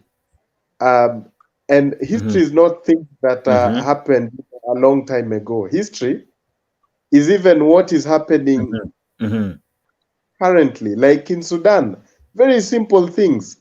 The Arab Spring, it started, I think, in Egypt, when I think it was a graduate who just set ablaze himself, and that triggered everything. If you look at even past history, how First World War was started, it was an assassination of one guy, the Archduke of Sarajevo in Austria. So there are a lot of things we can, we can say about all that is happening, but importantly, we should never drop the ball. We have painstakingly tried to build our democracy since 1992. It has not been an easy journey. Some of us are young. We were born almost around that time, but we can be able to appreciate history, especially if we contrast our situation with the situation of our neighbors. Kenya is a pace setter. In this part of the world, we are pace setters, and we should never even imagine about assassinating somebody. Politics can never be personal. We should not always personalize politics at any expense. That is the last thing we can do. Let us play politics. Some of us, we all know our political, persuasions, but it should never get personal, because for the politicians, it doesn't get personal. These people know each other and they've worked with each other. Yes. Okay, yeah, so Kenya Rebel, I'll be coming to you kidogo too, so that because I see you are more than many who haven't spoken. I'll be coming to you with some questions, sir. Mr. Samuel, allow me to have Kenya Rebel and Mr. Deng Deng Bull, and then I'll be coming you guys to have questions to answer. Is it okay? Okay. Aha. Kenya Rebel, come ahead. Thank you. Habari zenu kila mtu. Haya, tuko salama, habari leo. Kabisa, you're good. I want to say this. Whoever said politics is a game like Manchester United and Arsenal is not serious with their lives. Politics is not a game. Politics is about power. It is not a game. Okay, that's number one. Number two, I heard someone say Ruto does not need to remind us that he's the president. He has to, because Martha Karua, when he was addressing the press conference, he said, a legitimate government of Kenya Kwanza. So Ruto has to come out and say, no, I am the commander-in-chief, I'm the president. Three, we saw the failed Mandamano. It's failing. I've said this. Azimio is an empty suit vessel, devoid bereft of any political philosophy, and they have nothing to offer. And majority of the Kenyan population does not support Maandamano, did not vote for Raila Odinga, okay? So here he is coming with his ploy because he wants people to feel sorry for him. He's claiming that they want to assassinate him. Ruto with all the instruments of power, intelligence. If he wanted Raila dead, Raila will be dead yesterday, okay? So he's doing this for sympathy, so he can rally up, whip up emotions for his supporters so that they can be mad and go out there and say, oh, wanataka kuua baba, wanataka kuua baba. We have to think sometimes. Yeah? And this assassination attempt, okay? Easy my bullets ambazo zinachapwa kwa gari yake. Even when Uhuru was the president, we remember when he came from, I don't know where, he was in the Range Rover. There was a shot that was shot in his car. Yeah? We saw that. Were they trying to take him out then? And who was responsible for that? Yes, Moses Kuria is an idiot for making those comments, and he needs to be reprimanded. Okay, and for that, you cannot speak like that, insinuating that you want to kill any official. I agree with that. But this is a ploy by Raila Odinga to try to seek sympathy. I think they want to kill him so he can gain back support because he has lost any little support that he has. People don't look at him as, they don't take him as serious as he was pre the handshake with Uhuru Kenyatta. So this mambo ya that I want to be, it's a gimmick. We need to call it for what it is. If Ruto wanted to kill him, he would be dead. So while I support democracy, people can speak their minds, but nobody is fooling anybody here. Use your brain. What does Ruto gain by killing Raila Odinga right now? What does he gain? Raila's already dead politically. So let's not fool ourselves here. Okay? But anyway, I'll leave it at that. I'll let others respond. Thank you. Okay. There's a clip I want to replay. It's what informed this discussion, and because someone has requested for it, there are people still following it. This is a statement that was issued today. This is a very fresh statement.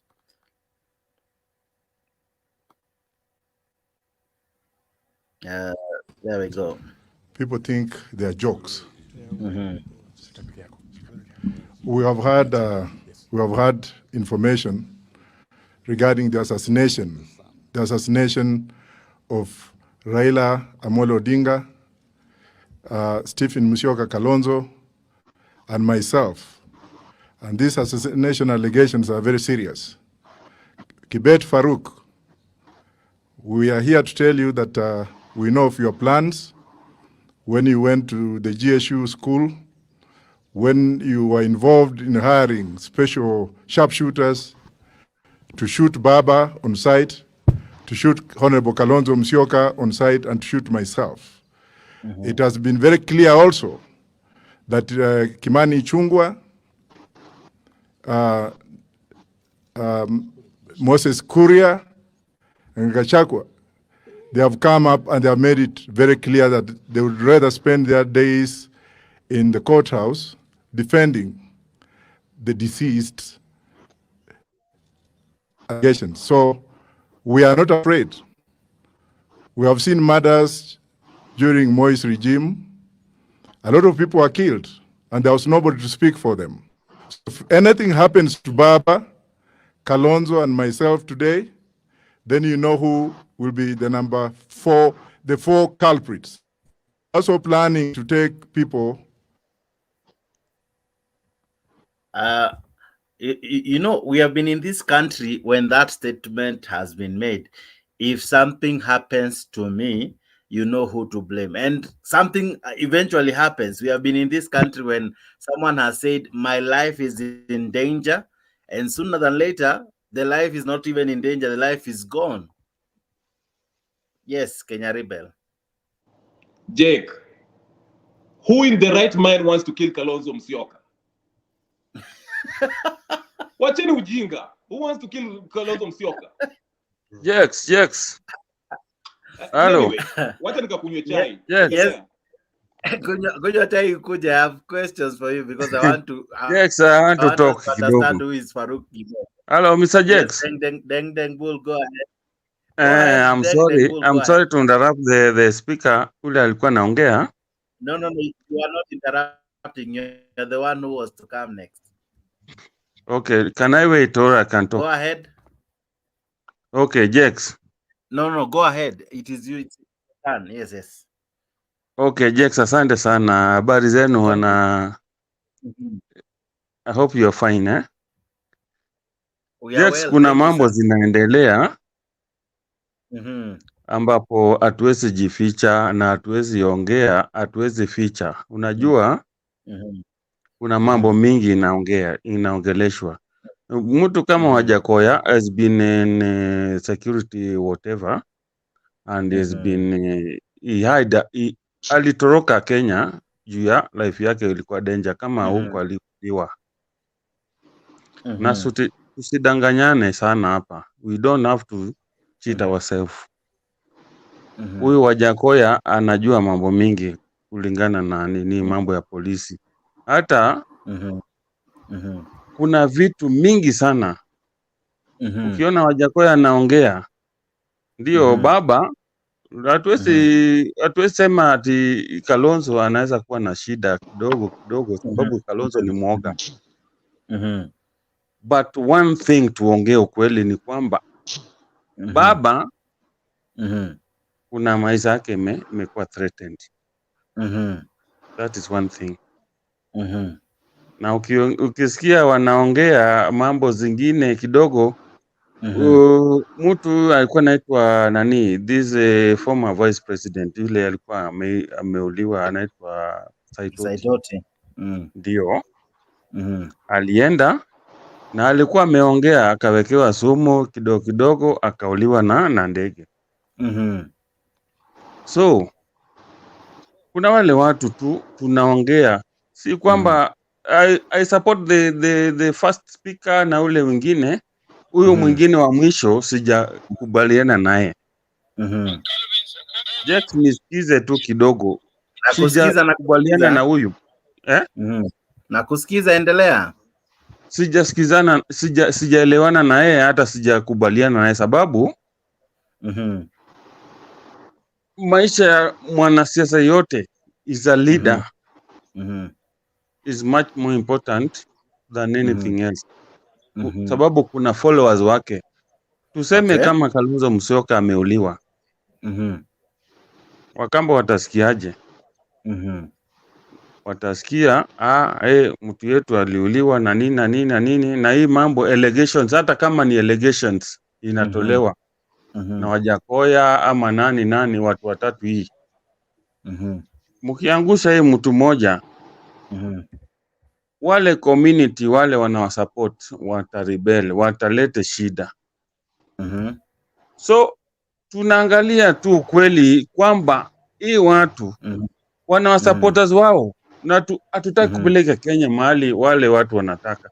People like Moses Kuria, hatuwezi sema ati watafungwa na hii regime. Regime hii ni kama kuna kitu, there's a problem. I'm telling you, there's a problem ya kwamba kama hawatatemiwa ama Ruto hawezi ingilia katikati, there are some people who are advising them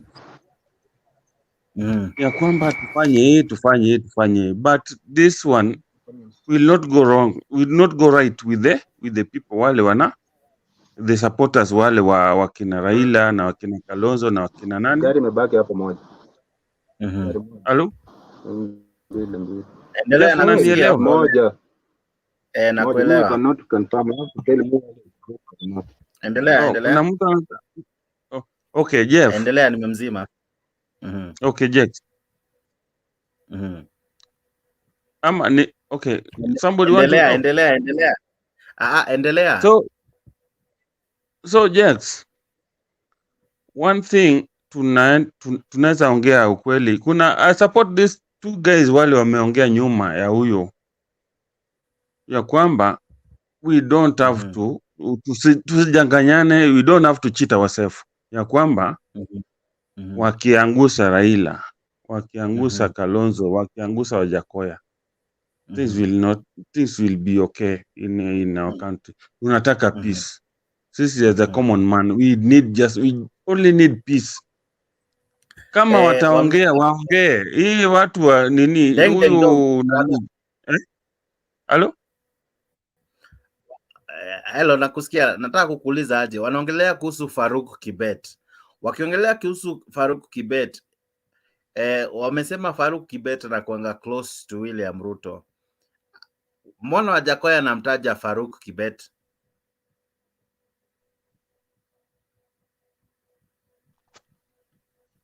Okay. Can you hear me? Hello. Unanisikia? Nimekuuliza unajua Faruk Kibet Faruk Kibet is a man we know. Is a man we know, alikuwa anafanya kwa nani Mr. Biwott. History ya Kenya tunajua kidogo, alikuwa he was with the Biwott mambo mingi history kidogo tunasoma ama hatujui ama nini tunajua. Faruk Kibet alikuwa kwa Mr. Biwott. Na ile ile mambo Biwott alifanya tunaelewa, alikuwa very close to Biwott. Hata wakati Ruto alikuwa anapishwa president, we could see in the video kama in that day Faruk Kibet alikuwa anasongeza watu wengine huko kutoka huko kuja huko mpaka watu wa press and people complained. And kitu ingine ni kwamba even Aden Duale talked about that thing some days, atasema sisi State House chakula inapikwa vizuri sana. Lakini kuna mahali tu ukifika pale unaona kuna jamaa moja anaitwa Faruk Kibet. If you have that video, wewe ni mtu wa nini, unaweza jua. Hiyo hata mpaka hiyo chakula hiyo chakula hata mpaka una lose appetite sababu ya Faruk Kibet. Adan Duale is now the whatever the huyu Faruk ni mtu tofauti. Hata hao watu wa kuandika magazeti hawajui waandika anaitwa nani. Ni mtu ako na responsibility, he works hard, lakini you cannot go somewhere na useme hii ndio ofisi ya Faruk. Ofisi ya Faruk ni venye Faruk ako. Murkomen alikosea kusema ati ofisi ya Faruk ni kwenye Faruk ako. Mimi naona ofisi ya Faruk hata ni ile ya rais wetu wa Kenya. Kwa sababu huwezi fikia rais Faruk akisema no. Lete ya Duale. Hata huyu deputy rais na rafiki yangu kufikia yeye Faruk lazima aseme yes. Lakini huyu Faruk sio mtu wa kiburi, ni mtu wa kunyorosha kazi. Tulikuwa tunaenda mkutano ya campaign, ukiona iko disorder kidogo unaanza kuulizana wapi Faruk, wapi Faruk. Huyu Kibet Faruk ananikumbusha Martin Luther King Jr. Mwenye alisema ukipewa kuwa sweeper, sweep mpaka mbinguni imbe iseme there lived a great sweeper. Ni kiongozi wetu wa maana sana. Na niseme ukweli, kwa ushindi wa William Ruto na sisi alichangia kiasi kikubwa sana. Kwa sababu tulisema hatupangwingwi, lakini tulipatia Faruk Kibet nafasi atupange. Kazi yenye alipewa, alianzia tu kupanga sisi ndio tuongee mzuri kwa mkutano na kukaa vizuri kwa ofisi. Anapanga mpaka kila mtu, hata naibu wa rais wakati alikuwa anaanza ofisi yake juzi anasema na mnitafutie Faruk yangu mwenye atakuwa hapa. Hata nilikuwa nimemwambia Rais Ruto aniwachie, akaniruka. Akasema anahitaji yeye nitafute yangu na mimi natafuta. Lakini nimemwambia kitafuta yangu atafanyia training 6 months ashike laini ndio aweze kuendelea mbele. Na juu nimesikia sasa mnaitaka hapa kwa boma yake ati anatoa sukari gunia moja. Saa ingine anapea watu. Sipa hiyo wakati alikuwa mtu ya mkono ya deputy president. Sasa Faruk si ni mtu ya mkono ya rais. Akiwa deputy president, mtu ya mkono ya deputy president, si alikuwa anatoa gunia moja ya sukari.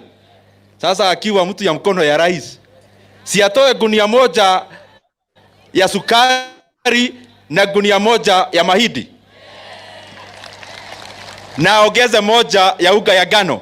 Hata maziwa mchukue, na ikiwezekana akiwa na ng'ombe pia, mkisikia kuna dama amepatikana, anapanga. Hiyo ndio bottom up.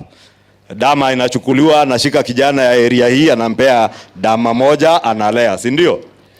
Wewe Faruk, Mungu akubariki sana, na abariki watoto yako na familia yako. Tunakutakia mema, na kwa niaba ya watu wetu wote, watu wa hapa, kwa hii mtoto wenu tunasema asante. Mutembei. Halo. Halo, kidogo tunde hiyo ya Duale. Lete ya Duale, hiyo ndio tutajua. Kama Mpambe na Duale is a msaidizi wa total man. karibu wa naibu wa rais William Ruto, jamaa ambaye ndiye anayeratibu mipango ya naibu wa rais kikazi, haswa kwa wale ambao wangependa kuzungumza naye. Tunataka tufanye urafiki ya ukweli. Na japo katika ulingo wa kisiasa anafahamika kama jamaa anayeonekana kuwa mchache wa maneno, hapo jana wengi walimuona jamaa huyo anayefahamika kama Faruk Kibet katika mazishi ya baba yake Paul Taigut. Vijana wenzangu, tuheshimu wasasi. Kwenye hafla hiyo ya mazishi, siasa zilisheheni tena. Swala moja likasalia kwa kera baadhi, haswa kiongozi wa walio wengi bungeni Aden Duale. Duale akizungumzia mbele ya naibu rais. Ako na mazuri mingi mulisema leo, lakini hamkusema zile shida huyu Faruk Kibet anapatia wajumbe na wale wanataka kumwona makamu wa rais. Kama mjaye kusikia dikteta ni Faruk Kibet. Na unajua yeye ana ofisi, lakini hako na corridor ingine ambaye inaitwa the corridor of power, na hiyo corridor inaishia ofisi ya makamu wa rais. Viongozi wengi aidha hawakuzungumzia hilo hadharani hapo jana. Aidha ni maoni yao kwamba aliwazuia kuzungumza na naibu rais Ruto. Ukienda kwa ofisi ya naibu wa rais, wacha tuseme tu kweli, naibu wa rais wewe ujui, wewe uko ndani huko. Faruk hapo nje ndio anatunyorosha sana. Let me tell you kweli, sasa ujue hapa huyu wako na powers yenye wewe ujui. Unajua katika ofisi ya DP saa 7:30 iko chakula mzuri sana, na hiyo chakula ule jamaa atakukosesha ni Faruk Kibet. Hata ukiwa na njaa anakuambia kuja Tuesday. Hakuna haja kuja kusumbua sisi kila siku na kuomba. Kuja tufanye kazi, tukaone mkate pamoja. Ilimbidi hata Ruto kumtetea msaidizi wake. Mimi singekuwa na mtu wa mkono kama sio mzee huyu. And I'm very proud of Faruk Kibet. Ni bayana kwamba Faruk, jina la Kiarabu lenye maana anayetofautisha wema na ubaya, ndio bawabu mlinda lango la kisiasa kwa ofisi ya naibu rais, na hata viongozi hapo awali wakisisitiza hilo. Wenye wako na roho ya Faruk tunaweza kuhesabu. Mtu wa kwanza kuingiza mimi kwa siasa alikuwa mheshimiwa Faruk huyu. Soma mambo mengi. When Wajakoya talks of that man, is there a point he wants to bring home? Deng deng dong. Asante sana babangu. Asante sana. Unajua huyu jamaa mpaka wale watu wako very close sahi na Ruto. Na ile statement ametoa. Ai bwana, we have to think twice tafadhali. Hata kama Ruto ni mzuri, ana maneno. Hata kama ni mzuri, hata kama Gachagua ni mzuri, lakini when he talks, he speaks from inner side. Na ndio advisor wa rais hii. Very close, ni kama nani yule alikuwa anaitwa Biwott na Moi. alikuwa na advice na akitoa statement hapa, nywele inasimama brother, nywele inasimama. Sisi wa Kenya tunataka amani na tunataka ile kitu tutasema ndio.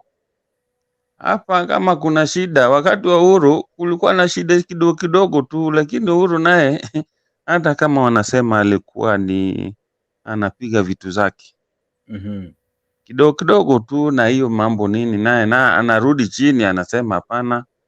Ndio watu wa kabila yake walikuwa namchukia, oh wewe umelewa sijui nini, but alikuwa anaangalia nchi more than himself, more than the other guy. But ile mtu ametoa statement hiyo, yule advisor wa rais akisema tu hii mtu atolewe ama hii mtu atoke. Wale sahi wako kwa serikali, hata ndio wale sahi yako kwa cheo gani? Ule Murkomen ako cheo gani? Tusidanganyane hapa my friend. Na mimi napenda Mutembei na follow Mutembei mpaka saa fulani na saa fulani. Tusidanganyane Kenya, kama tunataka amani, kama sababu Raila pia ako na wafuasi wake milioni kadhaa. Ruto ako na wafuasi milioni kadhaa. Ndio, hatuwezi kataa. Kikiharibika, me I was in Rwanda. Okay. I saw what happened in Rwanda. Mimi sio kijana, si nini. I've been in Sudan. I saw what is happening in Sudan up to now. Hii mambo kidogo, kuna watu wanaitwa cockroach, kuna watu wanaitwa like the statement ya Moses Kuria, hii mtu nini. Rwanda ilitoka na bazuka. Kenya wanaweza sema ni risasi moja. Hiyo risasi moja inaweza chafua nchi mpaka usikie hakuna mambo, hakuna Kenya tena. And pia kuna ile mambo shetani inakujanga, ikiingia tu inaingia mpaka wewe mwenyewe unasema bibi yako ni kabila fulani. Unakata tumbo. So let's not cheat ourselves ya kwamba ile statement hii wanasiasa wanatoa itatusaidia. Sisi tunataka kazi, tunataka kulisha watoto, tunataka kupeana pesa nini, tunataka kufanya kazi. Lakini let's talk of the reality ya kwamba hii statement ya wanasiasa hii ndio Raila anaweza kuwa anapigania ile mambo zingine, hata kama sio sisi zote. Nipatie tu time kidogo, hata kama sio sisi zote. Yeye ako na pesa zake, anaweza kula pesa zake, anaweza fanya nini na nini. Lakini sasa tusijaribu kufanya, ndio Ruto hata kama zaidi ya mwaka 10. Akikata pesa ya Uhuru Kenyatta, akikata pesa ya Raila Odinga, ya kwamba benefit zao haitatokea.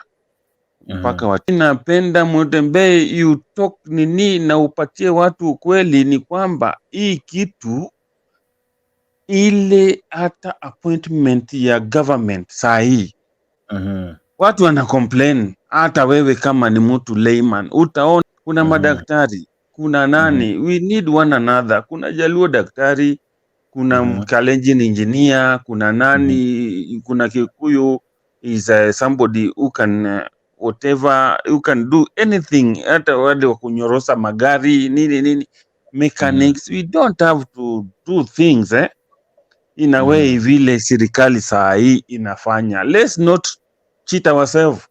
Hata wengine wakiongea hapa hivi, I like the two guy who talk before this the last man, sababu we need one another. Wewe uko na ujuzi yako, kama Mutembei saa hii tunaingia pale, you hold us together, you can hold us, we can talk, we can give our views kwa mambo mengi, lakini si kwamba tuone ni kama tu wewe, yani wewe unaweza chukua watu wako tu ndio wapatie views, then unachambua, then you close the chapter. Asante sana. Asante sana kwa maoni yako. Julius, habari ya leo?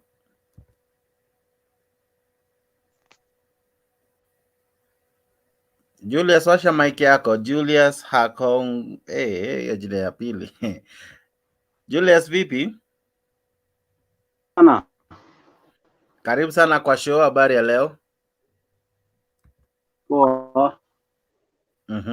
Maoni yako ni yapi kuhusu? Poa sana. Habari ya Juli? Ni asubuhi. Tuko salama. Maoni yako ni yapi? Mimi maoni yangu ni kwamba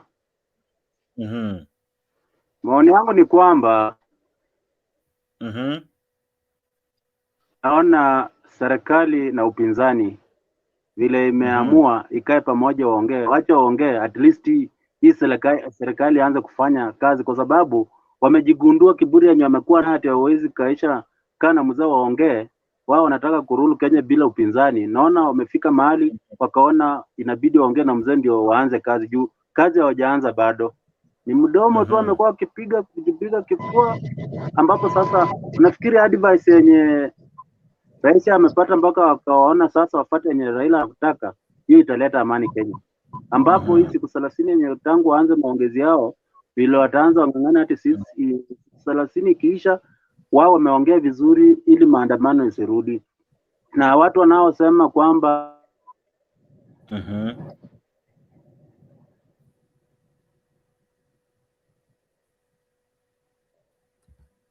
Okay. Kidogo tu nimeona kama Julius amepotea. Mtetezi Ombotele, vipi? Siku nyingi umepotea hii mitaa.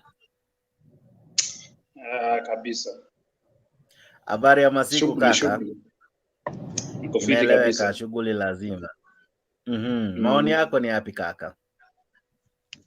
Sijapata maswala kamili, lakini ninaweza ongelea kwa yale venye alikuwa amefikia. I think by two parties coming together to discuss issues that entails we as Kenyans, I think ndio the best thing. So tunaomba kwa ile mjadala ambao watazungumza yale maswala na hoja zichukuliwe kwa umakini na pia waweke wa Kenya kama wawe namba moja. What we pray is that kukuwe na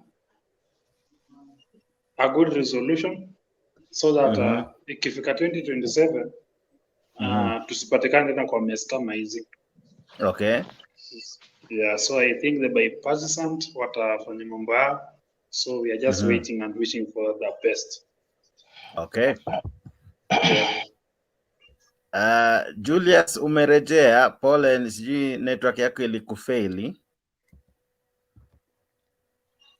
Julius, washa mic yako uendelee. Okay. Edgar Tito, kuna clip nimecheza za kujaribu kudefine who is Farouk Kibet. Wewe ukiona Farouk anatajwa, what comes to your mind? Does Wajakoya insinuate that the president is also involved in the planned assassination?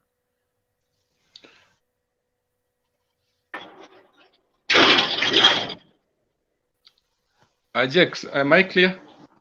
Yeah, you're very clear.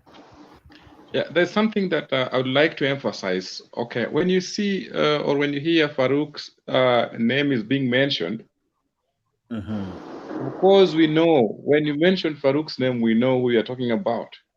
It was clarified by the likes of Duale, Akina Murkomen. We know. So when Farouk does something, or when Farouk is in action doing something, we know actually where the instructions are coming from. He can't do things on his own. Okay. And by the way, remember the people who killed Ouko was not Moi himself, but his handlers. So we know. Sure. Samuel, what do you understand by the word Farouk is involved? What comes to your mind? Similarly, the previous speakers talked about if you hear there is a dog being mentioned, there is always an owner of the dog. Okay. So Farouk is what we call in chess a pawn in the game, in the chess game. So there is the chess master, definitely. Okay. Yes. So the chess master in this case here, you're talking about the president. Yeah, the chess masters definitely. It might not necessarily be him, but you know, there is something known as the presidency. The presidency is the office. It is not run by a solo man. There are a lot of people who have taken strategic places. The foot soldier, they in what we call the kitchen cabinet. Now, yeah, but there's something bigger to that discussion about Farouk. I think you need to look at it from a coin perspective. Look at it from both sides. From the Azimio side, yeah, there could be valid, you know, fears, genuine fears, but at the same time, you should also look at it from a political, you know, angle point of it. It could also be a propaganda mill being spinned around by the opposition. You cannot rule out the possibility of it being propaganda, and it adds a lot of political currency in the discussion, and of course it can also be a way of you know, whipping public emotions. You know, we are speaking at a time when, you know, there's a lot of misdirection by opposition. You remember hizo marali zao zenye walikuwa wame call off. You know, there was a lot of momentum the opposition had created before finally wakasitiza. So the momentum, for them to regain momentum again, Raila is a very, very meticulous politician. Raila knows when he's at the lowest. He knows how to reinvent himself. Raila knows the he has never done anything in his life. Raila and Ruto, you know, we are dealing with two politicians, people who have never done anything. They've never done business. These are masterclass politicians. Look at even the margin in terms of their results. This guy, it was a cliffhanger. And the number of the votes that decided who won among them was very negligible. So these are people who are master politicians. They have suicidal supporters. The fanatical support that Raila enjoys somehow equals what Ruto enjoys. So Raila knows how to pull the strings. Whenever he's low, he will always find something. And you add to the Wajakoya twist, and of course I have never believed what Wajakoya says. Of course, they are only politicians. Whatever I'm reading at it from the perspective of politics, I can tell you for sure, Ruto cannot kill Raila or any other person. The best he can do is intimidate. You know, intimidate. These people talk on a daily basis. You know what we have never been told is the intrigues that happen behind the scenes. These guys are always in constant communication. One of the reasons which will tell you they communicate is that these people are the owners of this country. This country is owned by very few people. And if this country goes to the dogs, me and you will not lose anything. Nothing. Me, I come from Western. I'll just go back to Western, probably fly to Uganda. But, you know, these guys have a lot to lose. Yeah. So, in terms of your discussion, Wajakoya, the Farouk assassination attempt, and what have you, for now, I can treat it as a red herring, as a propaganda mill. There's nothing like assassination. Nothing. Yeah. Okay. Kenya Rebel. Okay, Jackson. Okay. Let me paint a quick picture, then I'll let others speak because I want to be brief. Jake, we've gone to an election. I was running against you. I won. I'm the president. I have the instruments of power. You are still agitating for, I don't know, Sava and all that nonsense. We've created a 7-man team from both sides to discuss about this. Why should I kill you? What do I gain by killing you? Because you're going for Mandamano, which is only limited to a few counties in Nyanza province and a few estates in Nairobi. What am I gaining by killing you? I'll leave it at that. I'll let others speak. Thank you. Okay.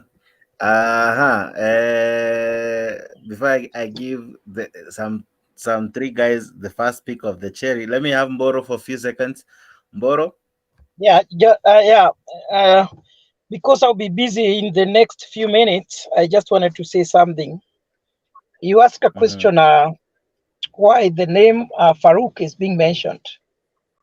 Na nikafikiria kuhusu hayo mambo. Na cha kwanza nilisema ya kwamba hakuna ati jambo jipya limejitokeza ama kuna kitu Faruku amefanya.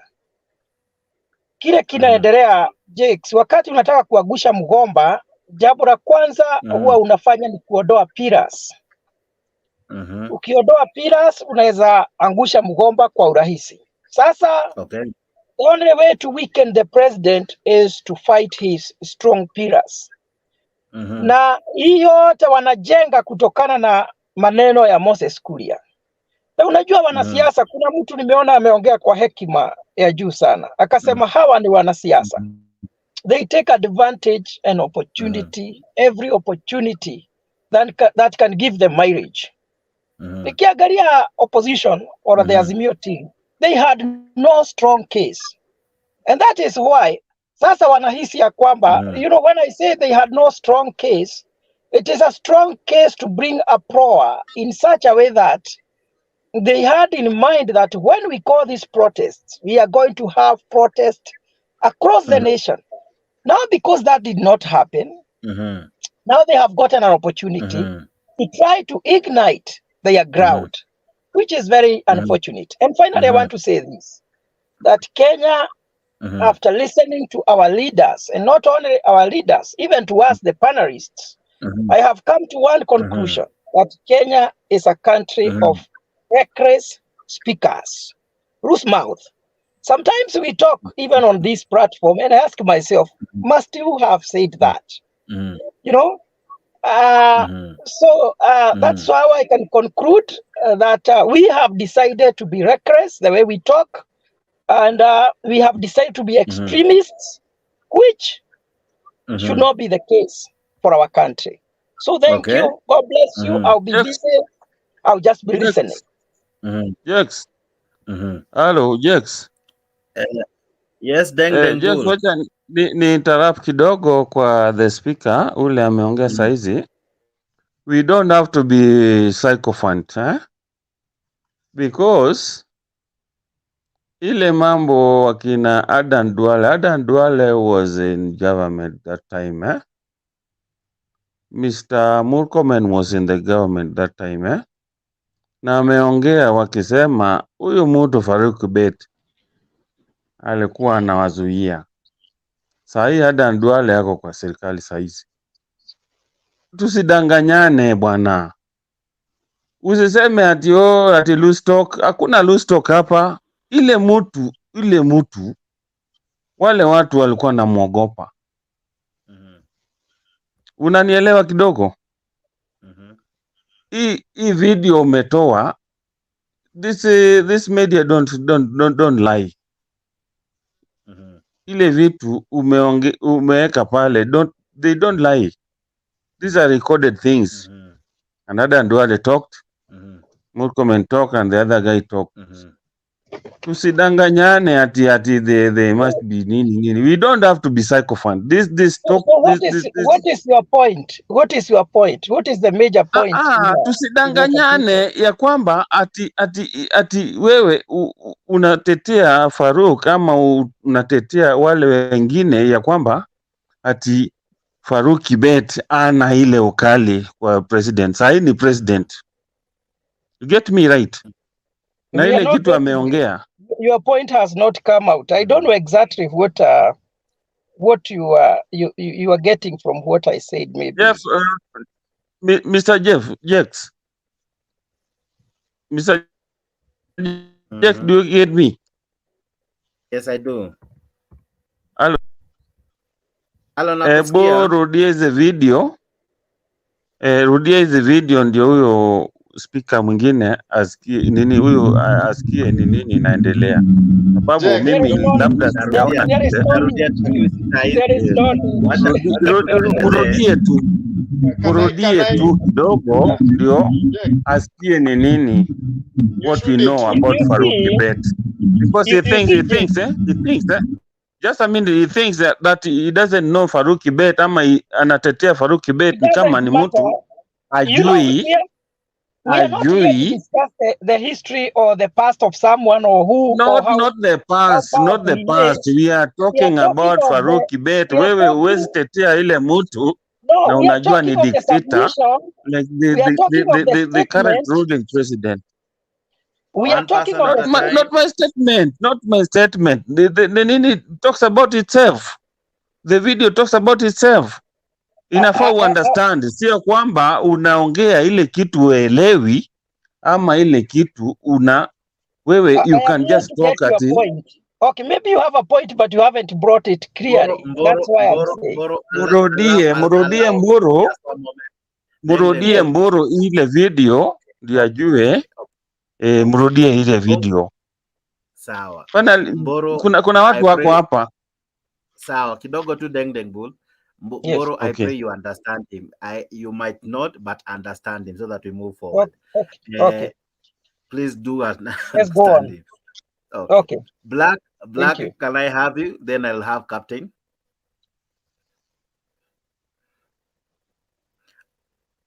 Can you hear me? Okay. Yes, hello everyone. I hope you're all doing fine, my fellow panelists and the viewers from wherever you are. I hope you're all doing fine. Kama kawaida nawapenda nyote na kazi ni kazi. Now, in matters to do with what is being discussed about this murder plot. Ongeza sauti kidogo leo umerelax sana. Okay. Nasema sijui kama unanisikia, niko audible sasa vizuri. Nasema in matters to do with this murder plot. Like someone just said a while ago, this is just a political talk, because I don't think there's anyone out there in his right minds would at this point even dare attempt to kill those persons that they were mentioned. I mean, purported to being planned to be taken out. It would make no sense. And so for that reason, I wouldn't want to discuss further about that, because I think it's all a hoax. It's just a matter of trying to whip people's emotions, like someone said, and try to be relevant. Because right now, as it is, the bipartisan talk is happening. They want to have something running, battle still running out there that would keep people still talking about them. Because say bipartisan talk ikiendelea, you see, if without that, it would mean they would go quiet. Na watu watawasahau pole pole. So nataka maybe as the bipartisan talk is happening, people still keep talking about waendelee kuongea hii mambo nyingine ambayo wamesema ya sijui nani anataka kuua. You see, they want to still remain in people's minds. So I just think it's just political, and I'll just leave it as that. I wouldn't want to go further in that.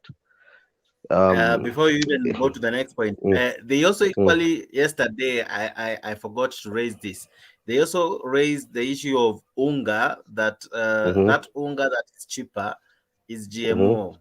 Is it a conversation that needs to be stirred up? Because I don't know if they took the flour, tasted it. I'm not sure. You know, it's one thing to claim, it's another thing to certify your claims. You've said it actually, because now, on what grounds did they have, or do they have, on classifying that flour as being made from GMO maize? Have they produced any documents from a scientific lab somewhere that may have tested that unga to come up or and even tell us from that KEBS. We have a body in Kenya known as KEBS that certifies our products. Not even that. They could have taken that. They could have just said, okay, we decided to take this to a private lab named ABCD, and these are the results that came out, that this unga has been made from GMO maize. See, no, but so, like I said, if you cannot substantiate some things, it's best yani mtu ananyamazia tu. And as a Kenyan, kama unaangalia vitu kama hivyo, unasikiza vitu kama hivyo, sometimes we need to be asking ourselves questions like the ones now we've just asked.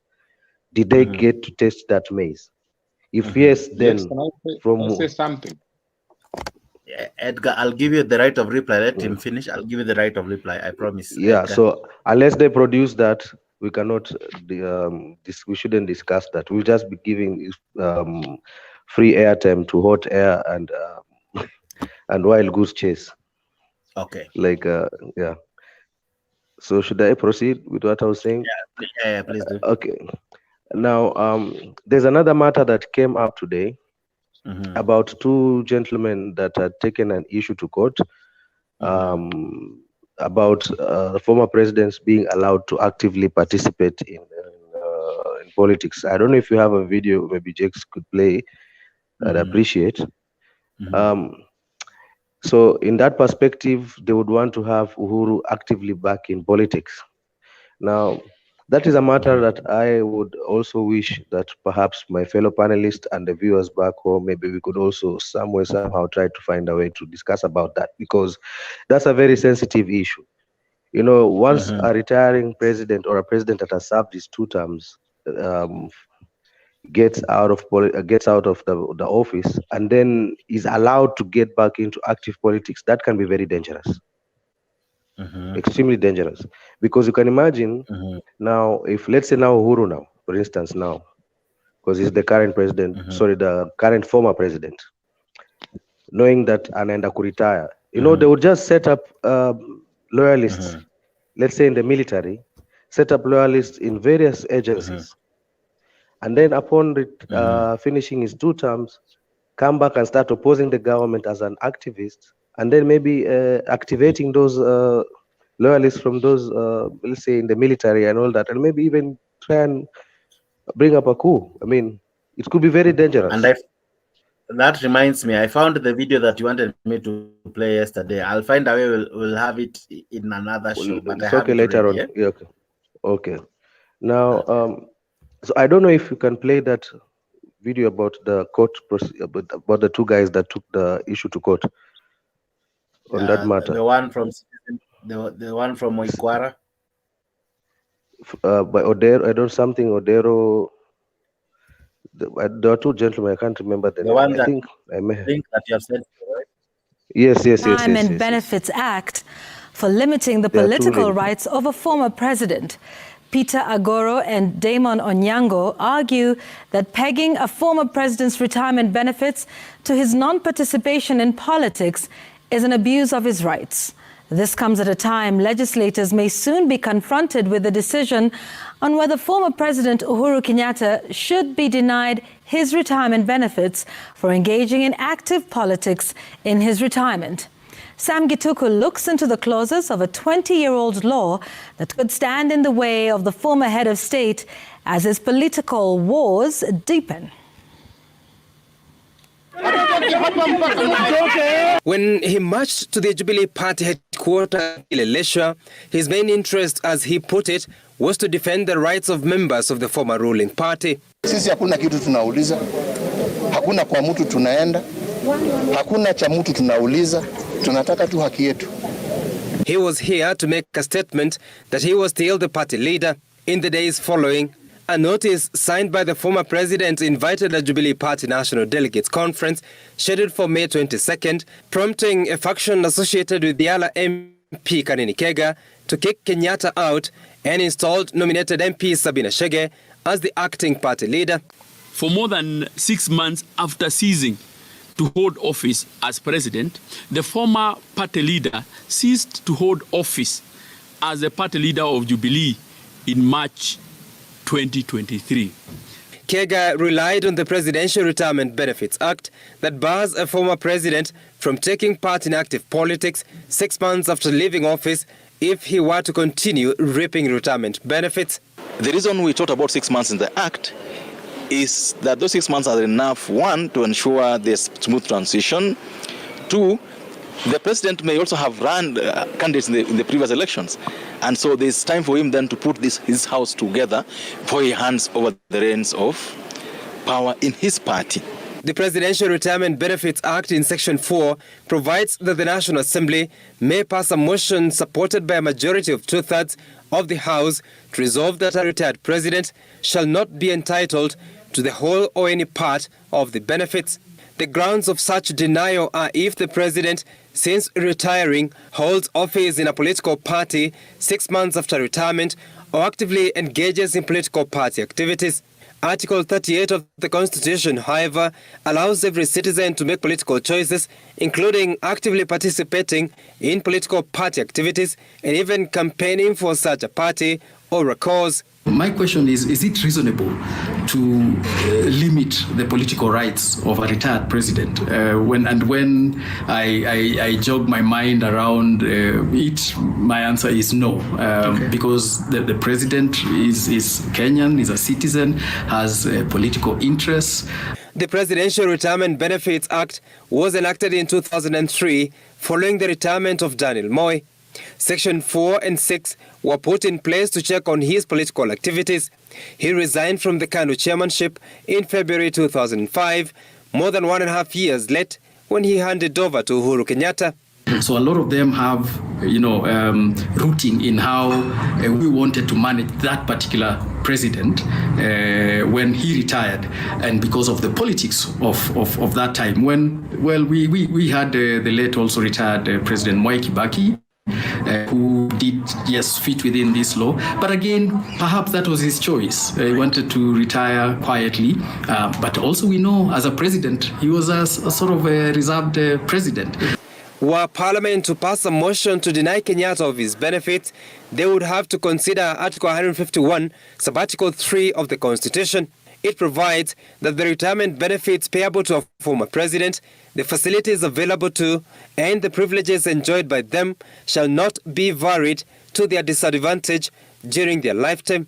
In as much as Parliament is the law-making body, etc., but it doesn't mean that it makes laws which are beyond the Constitution. So the question would be, as the law stands right now, does it invite Parliament to subvert the Constitution, and particularly Article 151? If someone has an issue with Article 38 and Article 151 and the law, then that has to be, adjudicated in the courts. But as the law stands now, he has to decide whether he is going to retain his benefits or to be party leader of Jubilee Party. He cannot have both. An MP from Kiambu County is said to have drafted a motion to take back the benefits from Kenyatta. Sam Gituko, Citizen TV. That's the clip. Yeah, so you see, this is something that I wanted to maybe somehow, as panelists, we could also have a say in this. I mean, maybe we could also debate that. Kama rais amestaafu, amemaliza nini yake, inastahili kweli aingie tena kwenye siasa actively, ama tu awe ende aketi tu kando angalie tu vile mambo yanaendelea?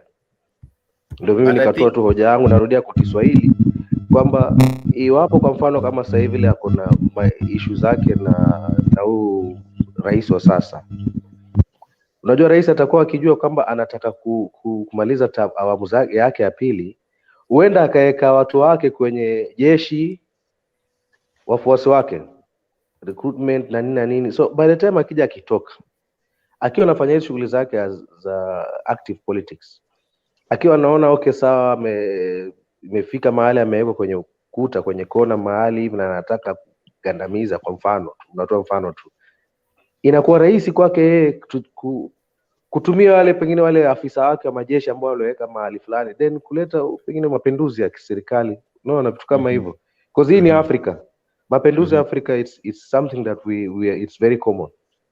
You see, So I don't know, maybe perhaps if fellow panelists and yourself, Jakes, also could say something about that.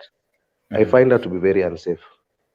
Edgar had a response and equally a question, and I'll come to you, Samuel. Let's have Edgar, who had first raised his hand. Then I'll come to you, Samuel. Right. Yes, Edgar. Jakes, I would like to talk about what actually, in response to what Black said, and that is the issue of the Raila and his team remaining relevant. This is in regards to what they said, that there's planned assassination against them. You know, there are things that we can't take lightly. Raila has been in politics for more than 40 years. He doesn't need to do anything so that Kenyans can talk about him. We talk about Raila daily. When something are being said and not taken seriously, I think we are missing a point here. Look at the way Jacob Juma disappeared. Jacob Juma kept on tweeting through his Twitter handle that his life is in danger. Nobody took him serious. And definitely what happened? He went missing. He was killed. And therefore, Mr. Black, that your point is invalid, and in fact, just rule it out. Of course, when you began submitting or giving your submission, ulianza kazi ni kazi. So definitely, I know where you are supporting. Secondly, about the issue of GMO, I think he also raised that issue. I mean, there are things that are self-explanatory. How many millers do we have, and where do they get their grains from? And what is the cost of milling different ungas or from these other millers? Why do a certain companies sell their unga 2 kg 150 and the other one at 200 and the other one at 240 or 250? Of course, but I don't know if you went to the supermarket today. I think the prices, even of those ones, have equally begun to come down. So the problem with the statement that I think can arise, Mr. Edgar, what if all the ungas sell at that price, that lower price? Will we have created fear in the public that anything cheap is GMO? That mainly was a bit of my concern, because the ungas, even the other ones, if you happen to go to the supermarket tomorrow or even some shops, somehow they have begun to come down. What was this price last week has shifted down, maybe 2 shillings, 3 shillings, 10 shillings, depending on where you're shopping. So the changes is evident. Can I say something before? Yeah. I just want to relate an incident with this issue of unga. You know, when a leader speaks and says this unga is GMO, and there are things that we need to relate to that. You know, sometimes back when Raila raised the issue of the Eurobond, whatever, people rubbished him off, you see? But in the long run, what did we get? He was speaking the truth. Okay.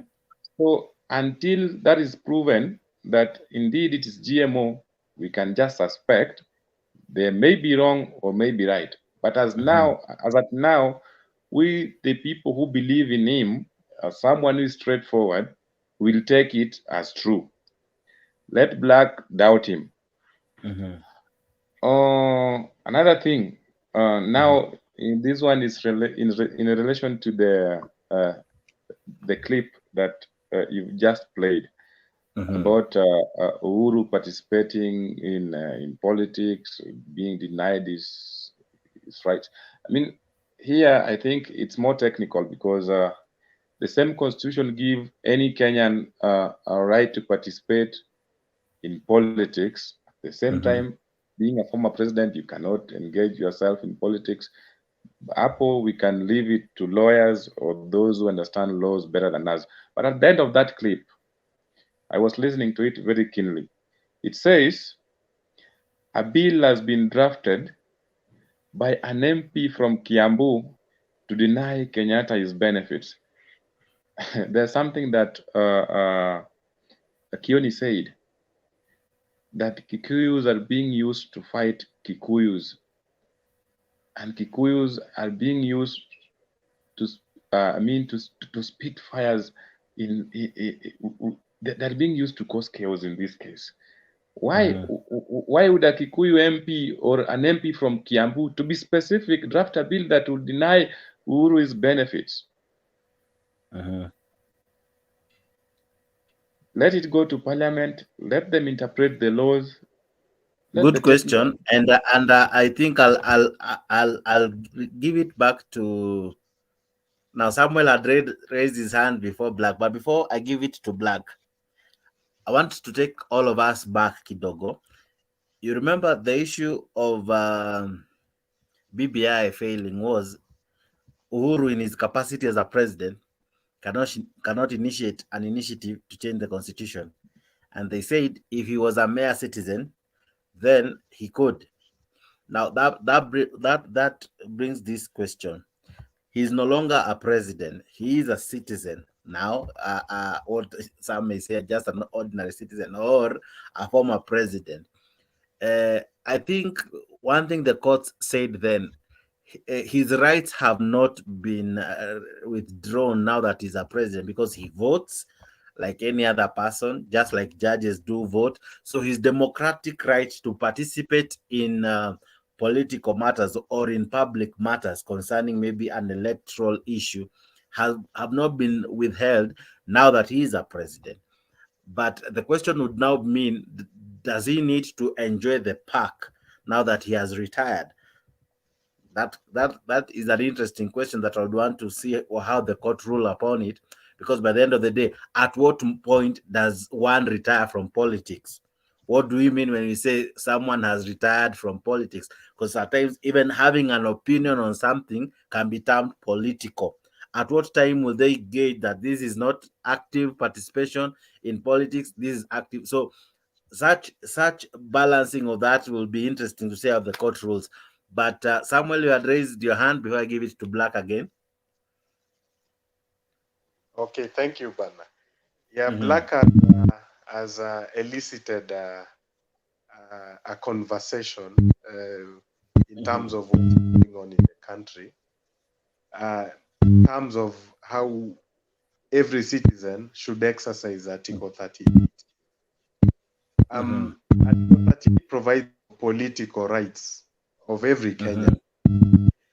And every Kenyan is entitled to enjoy that provision.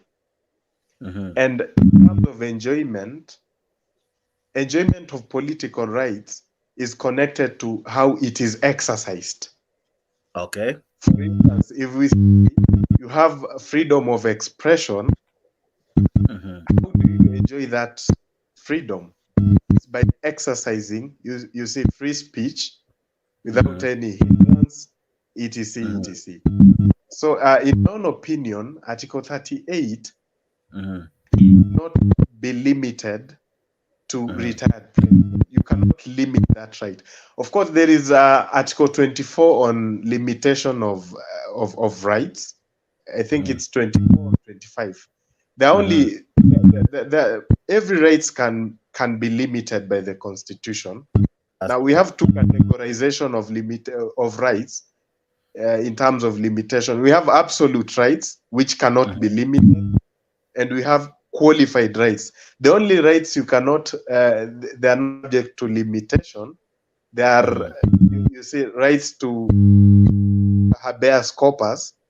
Habeas corpus is to produce somebody dead or alive. Freedom from torture. You cannot limit that. So everybody, you cannot.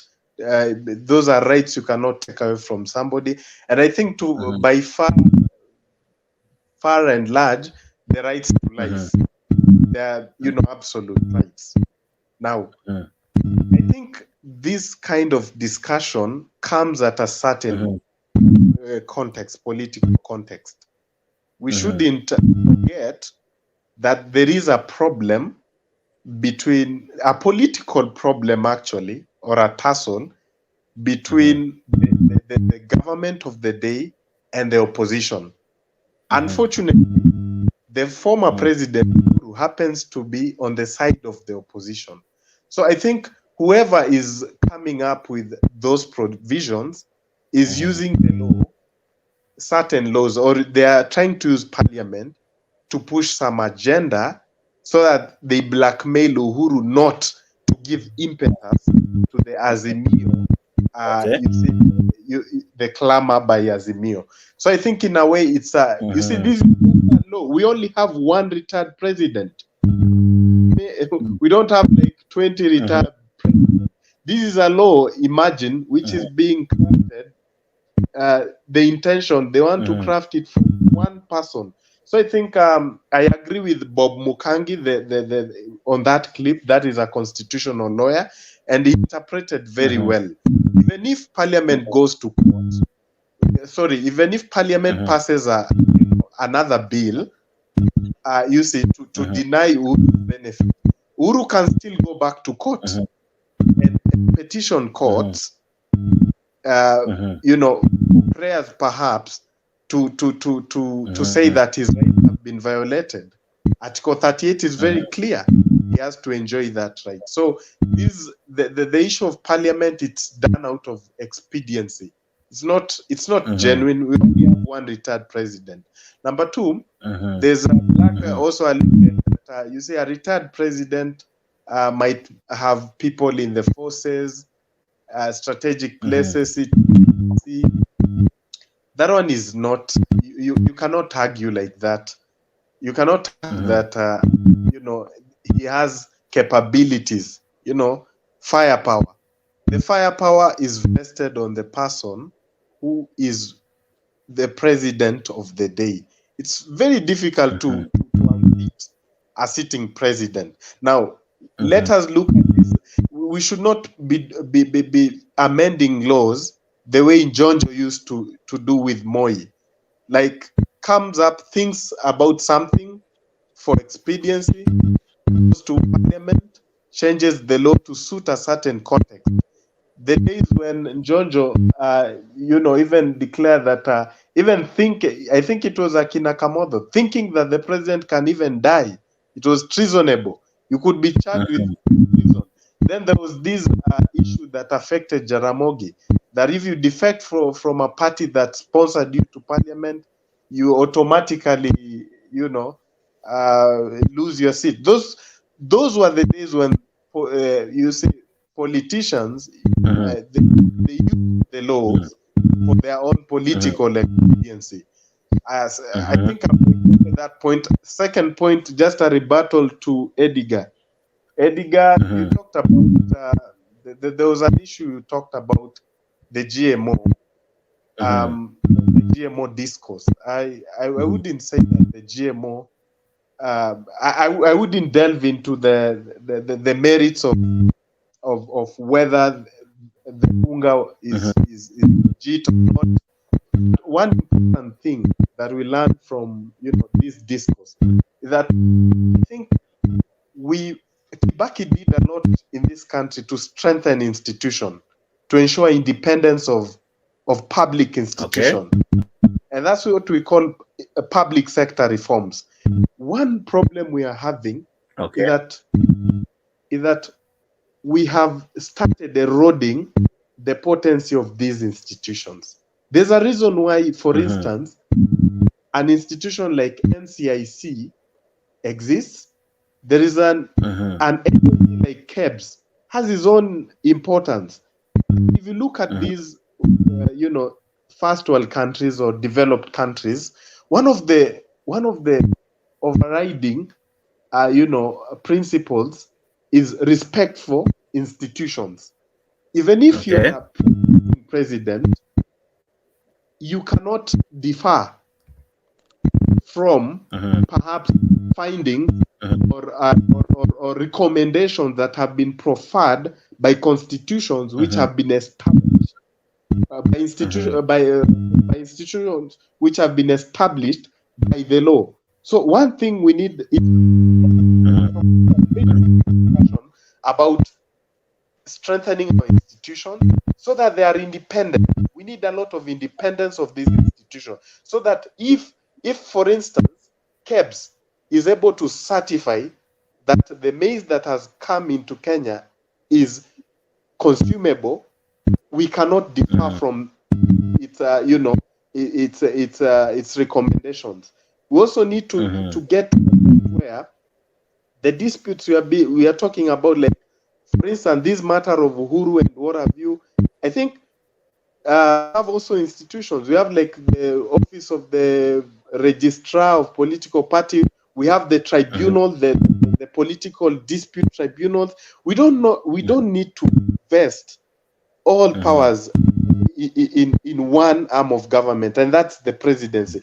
Apparently, what is happening, it is cannibalization of all public institutions by the executive. The executive has a very firm grip on all these institutions. For instance, executive has managed to capture parliament. There's no decision that is made in parliament which has no executive input.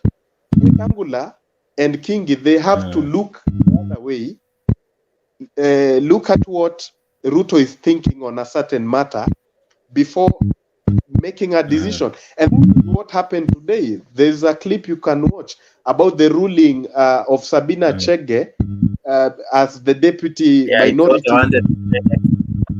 There's a lot of problems. Just as I finish, there's a lot you can learn from that.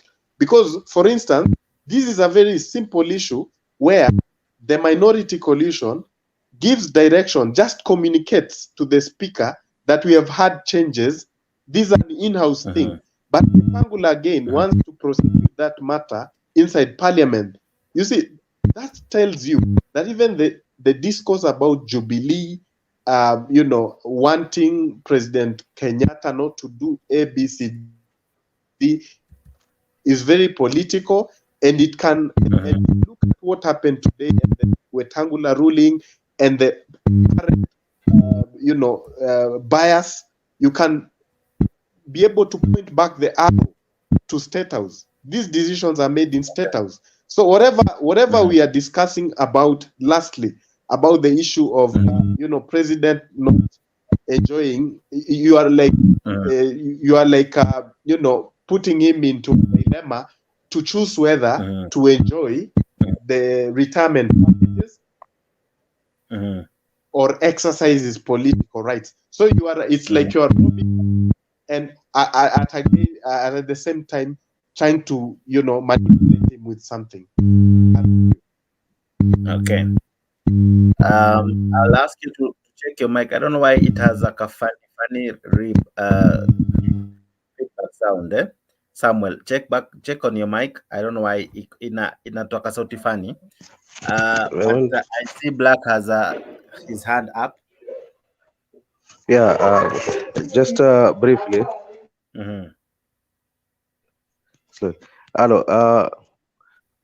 First off, I would like to tell my brother Edgar that yes, my political affiliation is clear, like I mentioned, but nevertheless, it does not cloud my my thinking, neither my reasoning, because we are not sycophants here.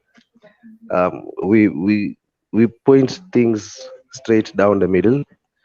Now, just to clarify that, and to add on top of that, like in the issue of just now that has just been mentioned of Sabina Chege, I would honestly advise the Wetangula to just allow Sabina Chege to be deposed and be replaced. Like you see what Kingi did with Dulo to be replaced by, that was replaced by Ledama. That was the best ruling done by Kingi, and I hope that maybe Wetangula could follow suit, because it's best if we can have a proper opposition and proper members of opposition in the respective offices to do their job as they are supposed to. Now, in another matter that my brother here has just finished saying, I think it's Samuel, right?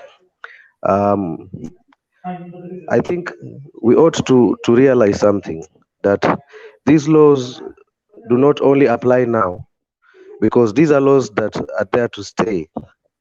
So we rectify them and we make them as we go on for the good of the future Kenyans. Now, for example, it is also worth noting that tukiwa tunatengeneza hizi sheria, we custom make them kulingana na the environment and how things are in our country. Now, it is like I mentioned earlier on, Africa tumezoeanga sana hii makuu, these coup d'etats and all these things. And all these things usually comes from either a deposed president or an outgoing president or someone in the military that's opposed to the president. I mean, these things happen. Like we've seen in Sudan, we have two factions of the forces. They are fighting there, you see? And of course, these forces did not just start fighting by themselves. There must be some people behind them that are pushing these forces to fight against each other. So we should borrow a leaf from there and learn something from that. So it's best for the safety of Kenyan, rais akishamaliza awamu yake tu aondoke tu polepole vizuri, aende aketi kando, because these people, whether you like it or not, they still have influence in various places. We cannot just downplay that. So it's best mtu akiretire aende atulie tu kando na awache nchi tuendelee tu proper. That's my Okay, Miss, how are you? Long time, my brother. Good to see you. Hope you're doing well. Yeah, I'm good. How about you? We are well. Thank you so much for being part of the show. Thank you. I haven't. I thought for some reason you've not been on here. For how long? We have been on air like daily. Oh, then I must have missed that. I've been waiting for you to post the link or something like that. But nevertheless, good to see you, Black. Good to see the rest of the other panelists. And thank you for sparing your time to come and engage. Yeah. So I will be listening more before I give my contribution. Okay. Can I go ahead then with the clips from Parliament? Is it okay? Yeah, for sure. Okay.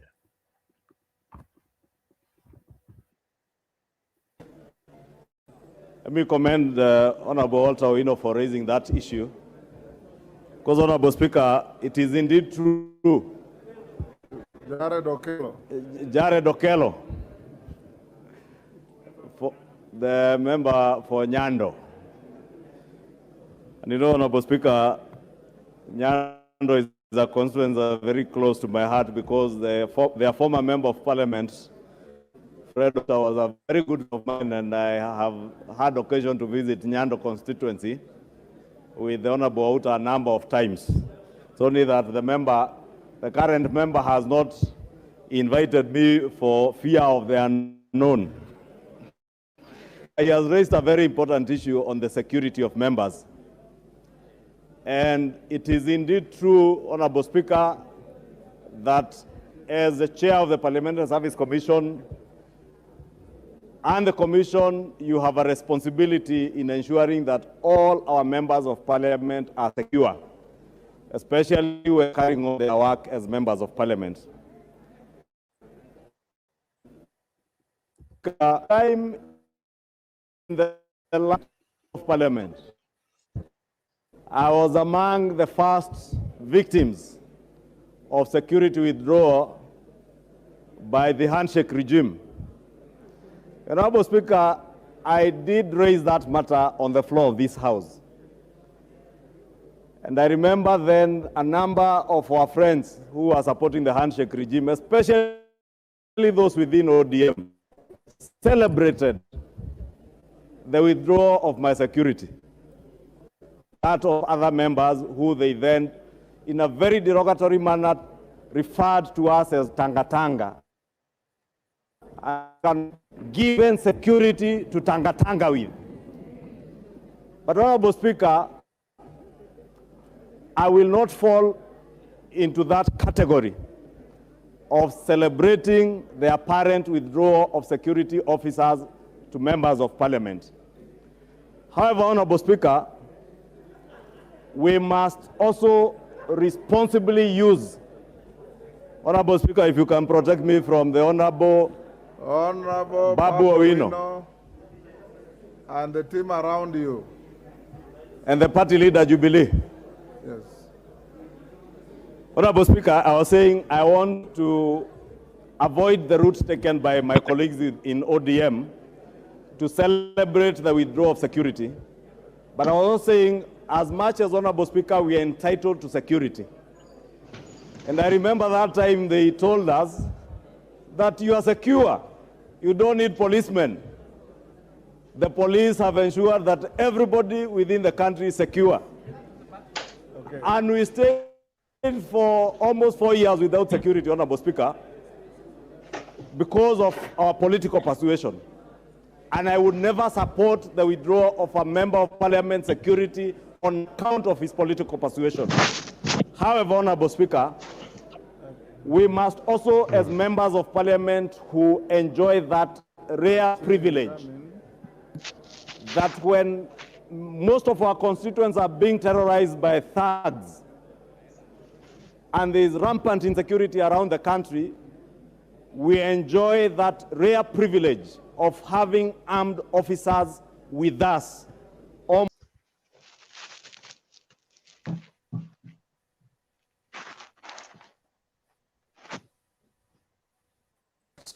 To the whip nominated MP Sabina Chege from her position as Deputy Minority Whip. The mayor's request was rejected on a technicality, and now the party has 30 days to amend the request before presenting it to the Speaker. Azimio is said to have removed Chege without suggesting her replacement.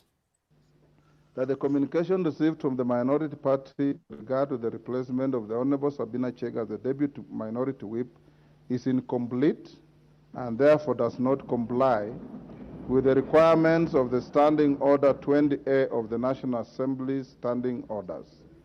2, that I hereby grant the minority party a period of 30 days from today within which to convey appropriate communication on the replacement of its minority whip if it wishes. 3, that whereas the Jubilee Party meets the threshold to be recognized as a parliamentary party pursuant to Standing Order 20A1, I am hesitant to invoke this provision given the myriad correspondence received from the party with respect to its leadership and persons authorized to communicate on its behalf to the Speaker. I also give them a similar time to put their house in order.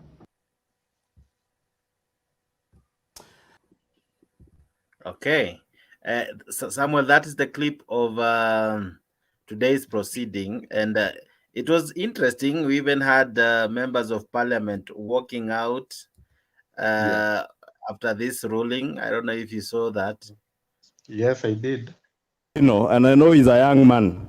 Yes, I was able. When we are cheering Honorable Speaker in the House, is it?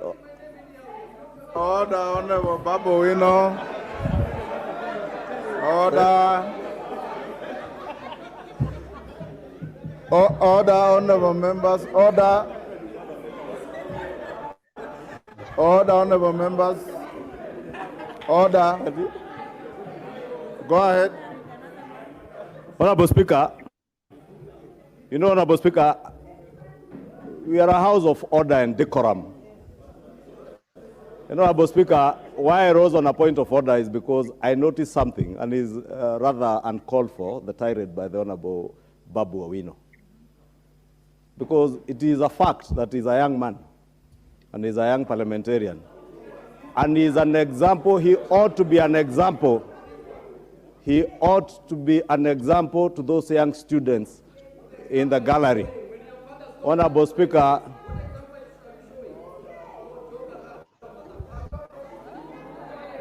order. Order. Kimani Ichung'wah, take your seat. Baba Owino. Order, Honorable Baba Owino. Can you withdraw those unparliamentary words? You are more decent than that. Withdraw those unparliamentary words. Give him the mic.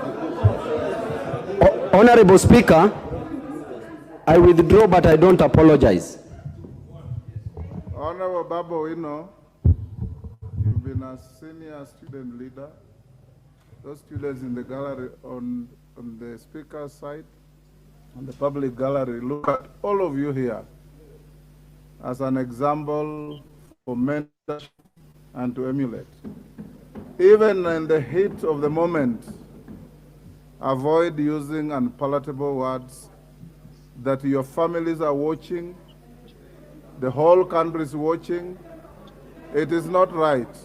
That matter will be closed there. Go to order number.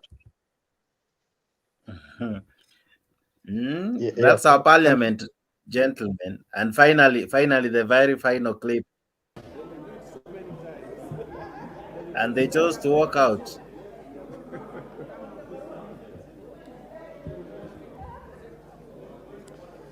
Thank you, Honorable Speaker. Go on, Majority Leader.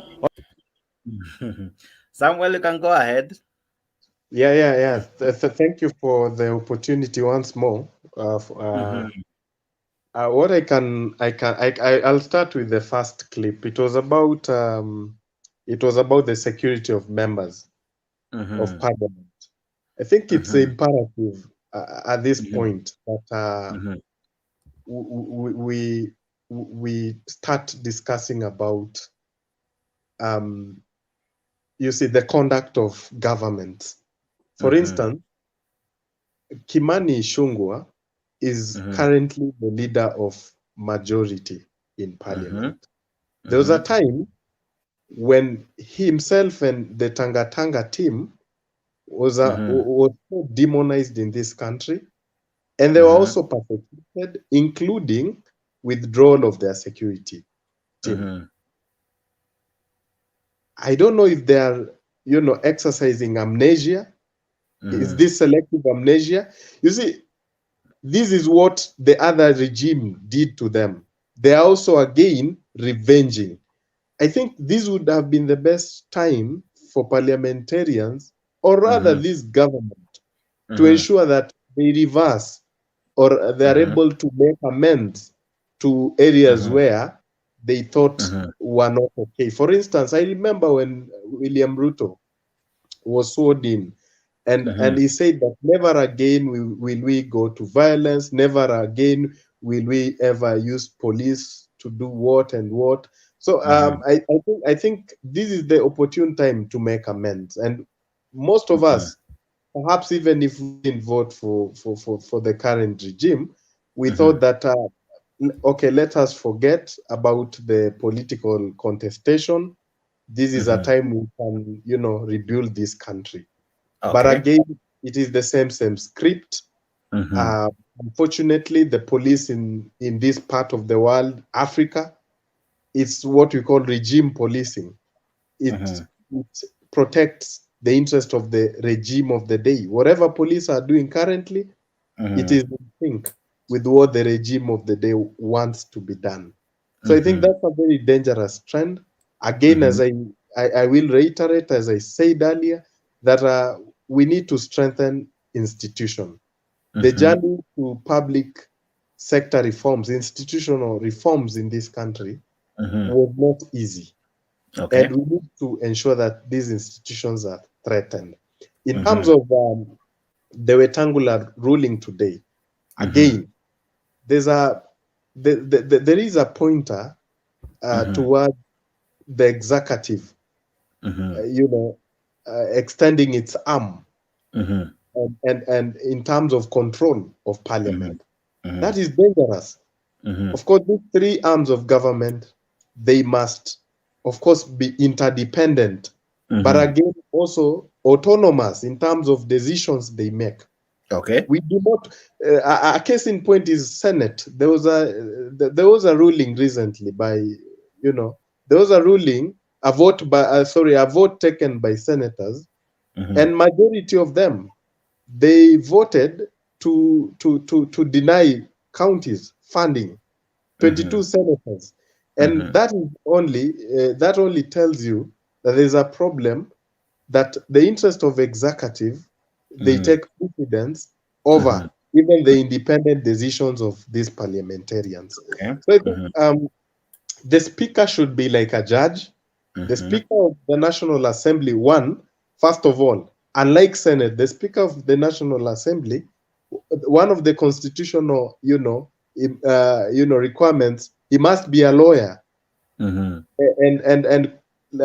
with the same repute as a judge. And what they say in law is that a judge should not have eyes or ears. Should be dispassionate, especially in terms of, you know, those rulings.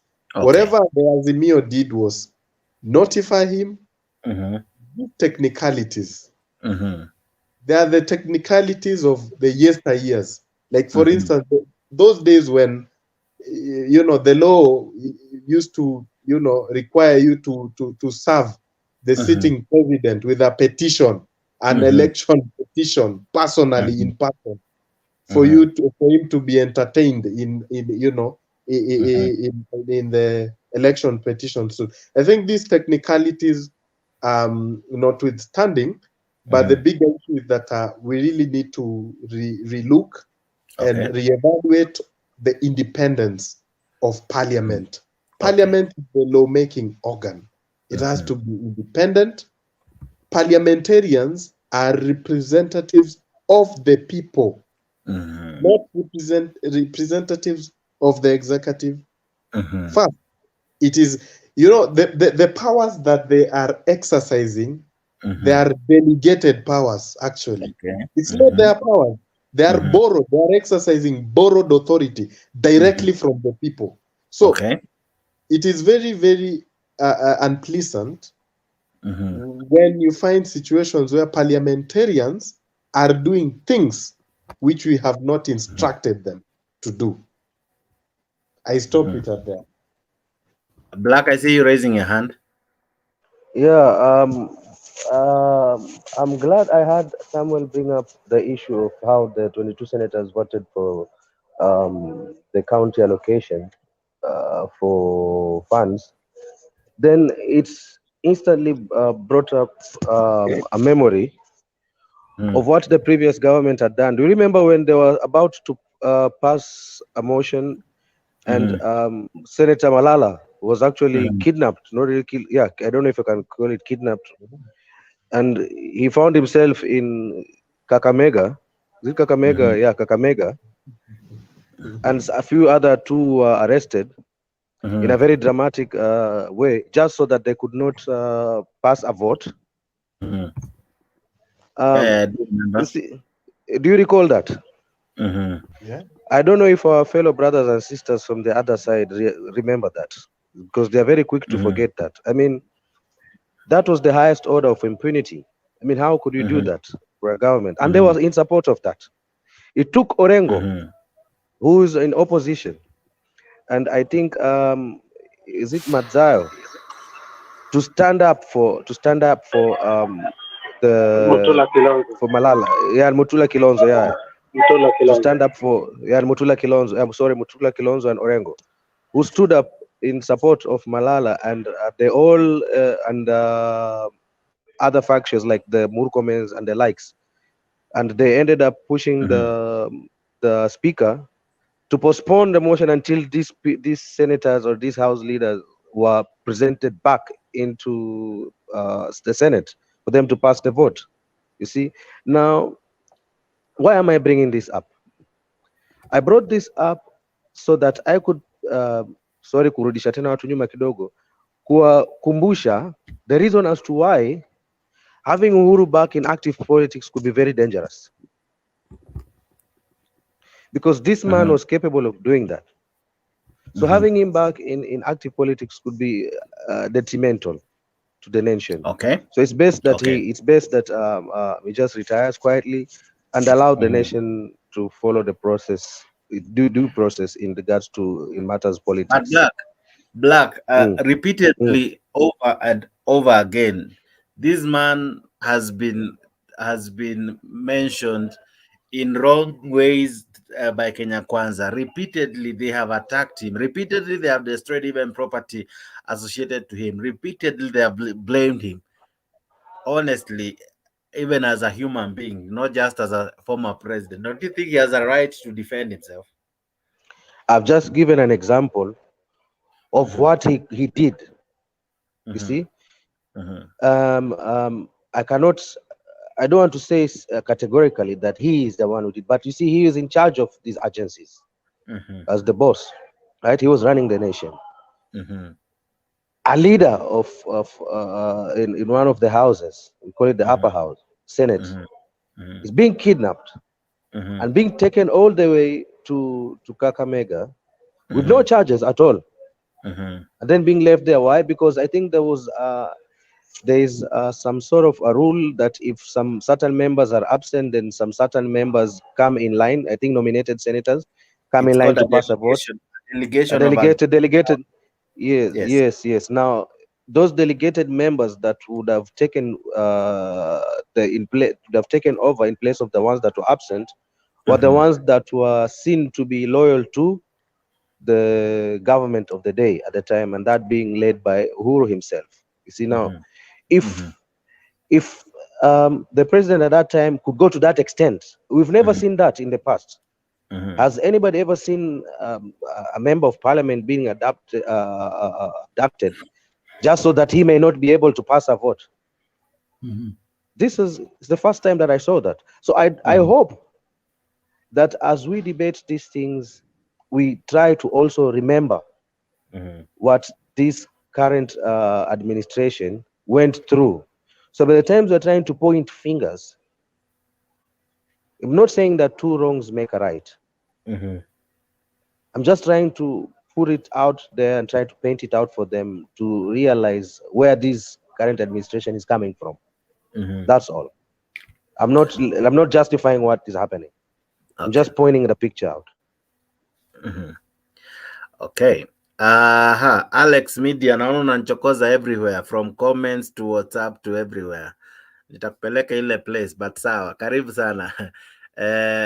We have discussed several other topics since you left. I don't know which one you want to go on first. No, I never left. I just stayed on the backstage. Like since the last time you spoke. Yeah. No. I'm just here to give my views on the issue of Wajakoya ruling today. And for me, I think Wajakoya was very fair in his ruling. And I followed him passionately, and I totally agreed with him that there are a few things that ought to be considered. Notwithstanding that, Wajakoya on this case can be a victim too if he doesn't play that politics very well. Now let me go back and remind you something. There are three incidents I want to remind you so that you can know where we're coming from and where we are going. When Raila went to Jubilee, moment, are you hearing him well? Let me check. There's some noise in the background. Yeah, there is. Okay, can you hear me now? Yeah, that's better. Can you hear me now? Yeah. Now, when Raila went to Jubilee NDC, he gave a story that many of us forget. He said, Jubilee Abunowasi alikuwa amelala na nimekuja kumuamsha. If you remember that. So Abunowasi alikuwa amelala. So Jubilee was awakened by a different party, but Jubilee itself was dead, Jex. And if you look at the parties that we tried to awake, and until today we have not been able to awake, the party of Mamangilu, the party of Martha Karua, and now we are going to have the party of Sabina Chege. Unfortunately, the three are women. Unfortunately, they seem to be taking the crumbs. I can tell you all is said and done. Grow that party. But Jesus Christ said even crumbs is food. Yeah. So, and for me, Jubilee is not a party anymore. If you are very honest, Jubilee ought to understand it died long time ago. And if you look, even Sabina Chege, she's not coming by herself. Somebody is holding her hand. So Jubilee is as good as dead. However, the reason Jubilee has to be taken is the things that Cheregai said in the Senate, that in the future we are going to consider a law whereby term limits are going to be a thing of the past. And if you do that, then the appetite for leadership brings Uhuru Muigai Kenyatta back. And that matrix is the one that disturbs Ruto more than any other. Jax, let me tell you, if there is a headache that Ruto has and the people in UDA have, is Uhuru Muigai Kenyatta. Okay. Because once you take away term limits, like Mahathir Mohamad in Malaysia, you can come even if you are 90 years old and contest and still become a leader. Mahathir Mohamad became a prime minister at a very old age. So while you want to change the constitution and allow your leader to become an imperial time limitless president, you also have to consider those who might come back to the politics. Now, having said that too, the ruling of Wetangula is a two-edged sword. His party has been targeted by Malala. So any rulings he gives might also end up affecting him, Mr. Jakes. And therefore, he has to be soft, kind, and tender to Jubilee for his party too to survive, because it is also a shell party if you see it in one way or the other. So the one thing that he mentioned there that I think it was wise was to say and to give Jubilee advice that you qualify to be a parliamentary party. By so saying, he was telling them, you are allowed to get out of Azimio, and I will give you the permission to stand by your own. Because even me, I stand by my own. So don't depend on Wetangula so much to have a judgment like that of the former speaker from also Kakamega, from the Luya land, who had Solomonic judgments. I just know that anything that Wetangula too must judge on, his party has been targeted to join UDA by force. So therefore, he will do everything in his capacity kutetea Jubilee too. And for me, that is politics. When politicians play with each other, Jakes, I love it. That's called politics. I have no problem. You take a member of parliament security, I love it. That's politics. But you play with the school fees, you play with the hospital bills, you play with what really affects me directly, then that for me is not politics. So politics is when they play for each other, play against each other, and I think they are doing a good game right now. Let's see where Babu Wino will win, let's see where Ichungwa will win, but they must push ODM and the people who gave them a hell. They must also push them as much as they can, because now that's where power is seen, that you have power. I have no problem with that. If they take the security of Babu Wino, I have no problem. Okay, because these are parliamentarians. They did the same to the other. They cheered to the other, but I don't want them to cheer when we are debating things like revenue allocation, when debating about standard of living and other things that affects people directly. But even things that affects them, Jakes, I'm okay. That's politics, and that's the definition of politics. Thank you. What of the other issue we also discussed on was the issue of the park of the president, the retirement park. Given that they are saying the president shouldn't be actively involved in politics, and if he has to be so, can you hear me? If he has to be involved, then he ought not to receive the park.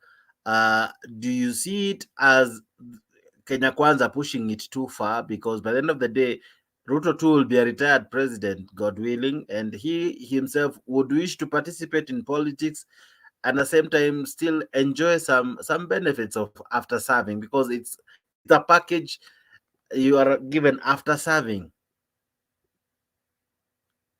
What do you think, Alexis? So you are asking if they should take the tax away from Uhuru Muigai Kenyatta? Yeah, it's they want to formulate a law to have him actually even refund back some money he has been given that he is now a retired president, actively involving himself in political matters. Now, my question, and I think it's what Blake was asking, should that law come into play, or we should allow him be? For me, I will support that law if it's going to be across. And the reason is this. If the figure they said within very few days, was it 800 million? 830 something. That's a lot of money. You see, we've gone to corruption expedition to a point. 1 billion nowadays is just, it looks like peanuts to the ears of us. But if that money was put to notice inawekwa chini one by one, I think zinaweza toka kutoka Malaba mpaka Mombasa. That's a lot of money, James. And when you realize that 3 people or an office of liberty is taking like almost billions, office ya bibi yake, I mean, I think we become, I don't know, I think our priorities have gone haywire. I think when it comes to what these people are getting, and I think also the properties we are protecting, one like Northbound is being protected. Last time Matiang'i gave us how people has properties and how many policemen protect this property, and how many policemen are left to protect Wananchi. I think for me, that is too much money, given the fact that already these people have their own money. You know, Uhuru is not a poor person. To just negate that amount and say, let it go to the public coffers at least, so that all of us can enjoy being Kenyans. But I think it's also the height of There's so much sound, there's so much noise from your end. There's too much background voices. Okay, I'll go somewhere else. Somebody can speak while I take a quiet place. Maybe I can add to that. If you like. Yes, Black. As I was here. I was sorry. I was watching also those as the packs were being unfolded, and that he was going to have 2 housekeepers, and each of those housekeepers is getting 80,000 Kenya shillings each. I don't know sijui ni nani ambao analipanga housekeeper wake 80,000 Kenya shillings. Alafu you know, some of these housekeepers are trained officers. Yeah, but I mean, do they actually get this money, these housekeepers themselves? That's the question. I think even those police who work in very, let's say like in a bank and all, I think they get slightly something advantageous kidogo, because maybe risk allowances, perhaps. Such, yeah. So maybe if you compile all that, maybe it comes to such. Because let's imagine if if your benefits are not well catered for, you are prone to do things that can, you can turn out to be a thief. You can be, but when you are well sorted, maybe you can live well and not do things that can either endanger. Just my layman thinking. I'm not really sure. I'm not. Maybe someone can advise, because me personally, thinking from a layman's point of view, maybe Samuel has more info.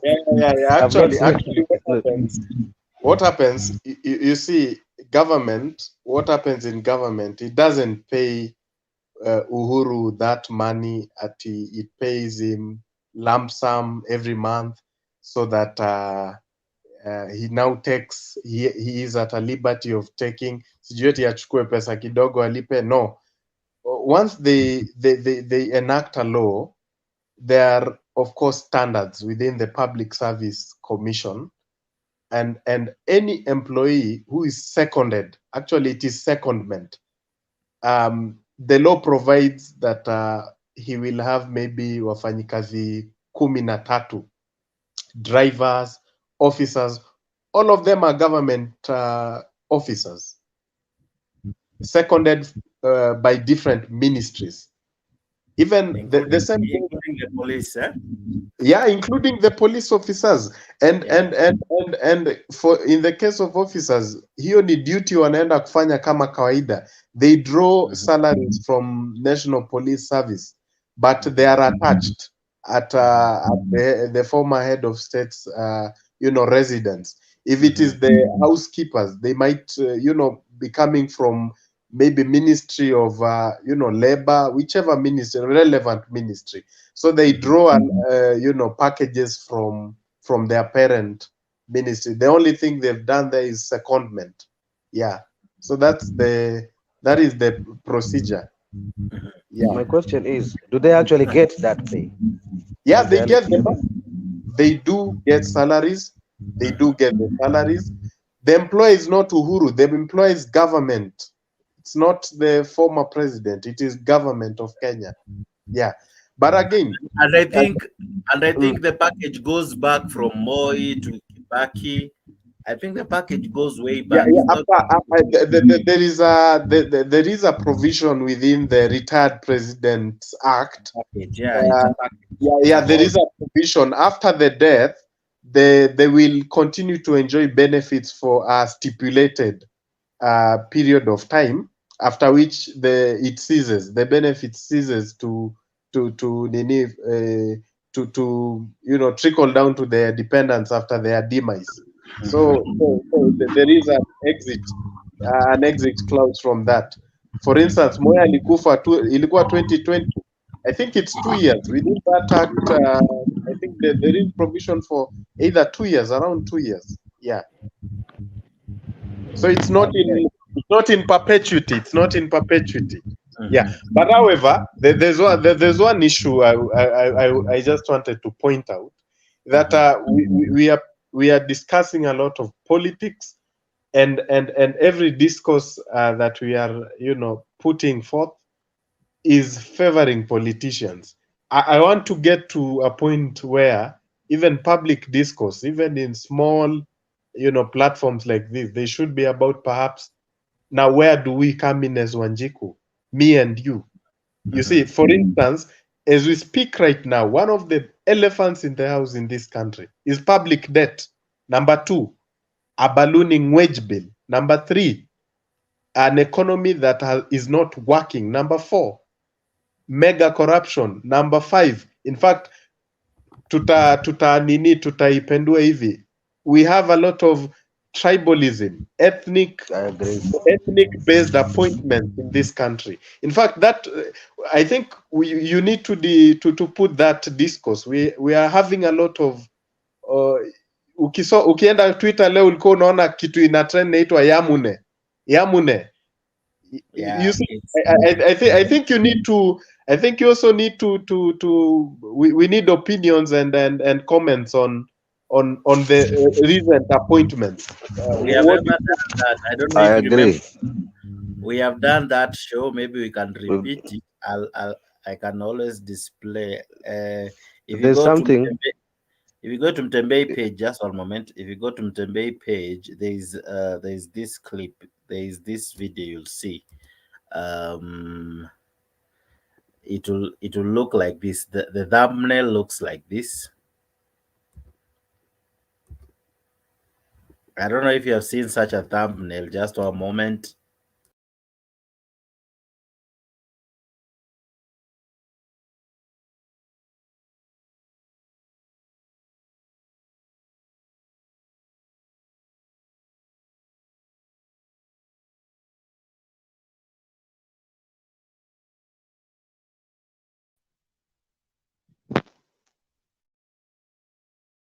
If you go back, if you go to our page, you'll find we have had that discussion, but we can always repeat it. We've had that.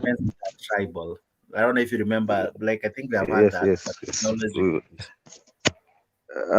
Samuel has said something that I totally agree. But on the matter of like the marooning wage bills and so forth, the debts and all that. Now on the matter debt, maybe we ought also to discuss, now that I am glad that my brother Alex is here, fellow economist Samuel is there. There's an issue that I heard Wanjigi mention, and I don't know how true or not it is.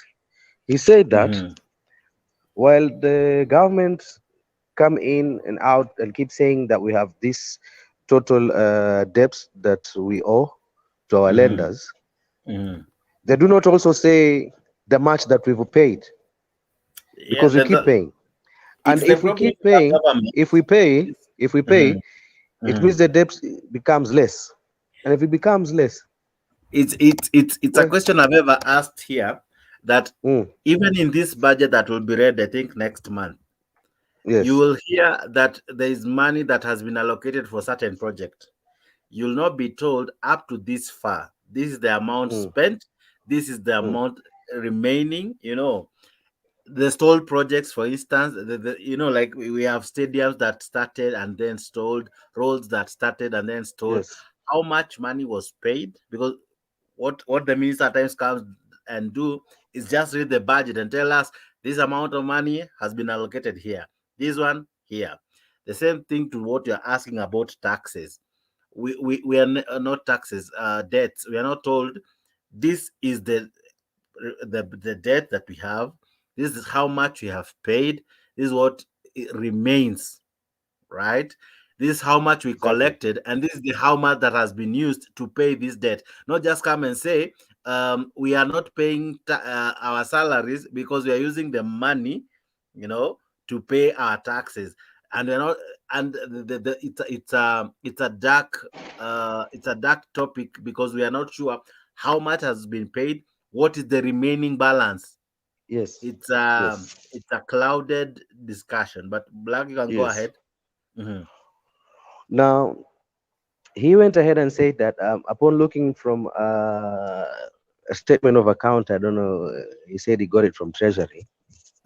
Up to this point, 5.6 trillion has been paid off the debt that we owe as a nation. Now, the question is, right?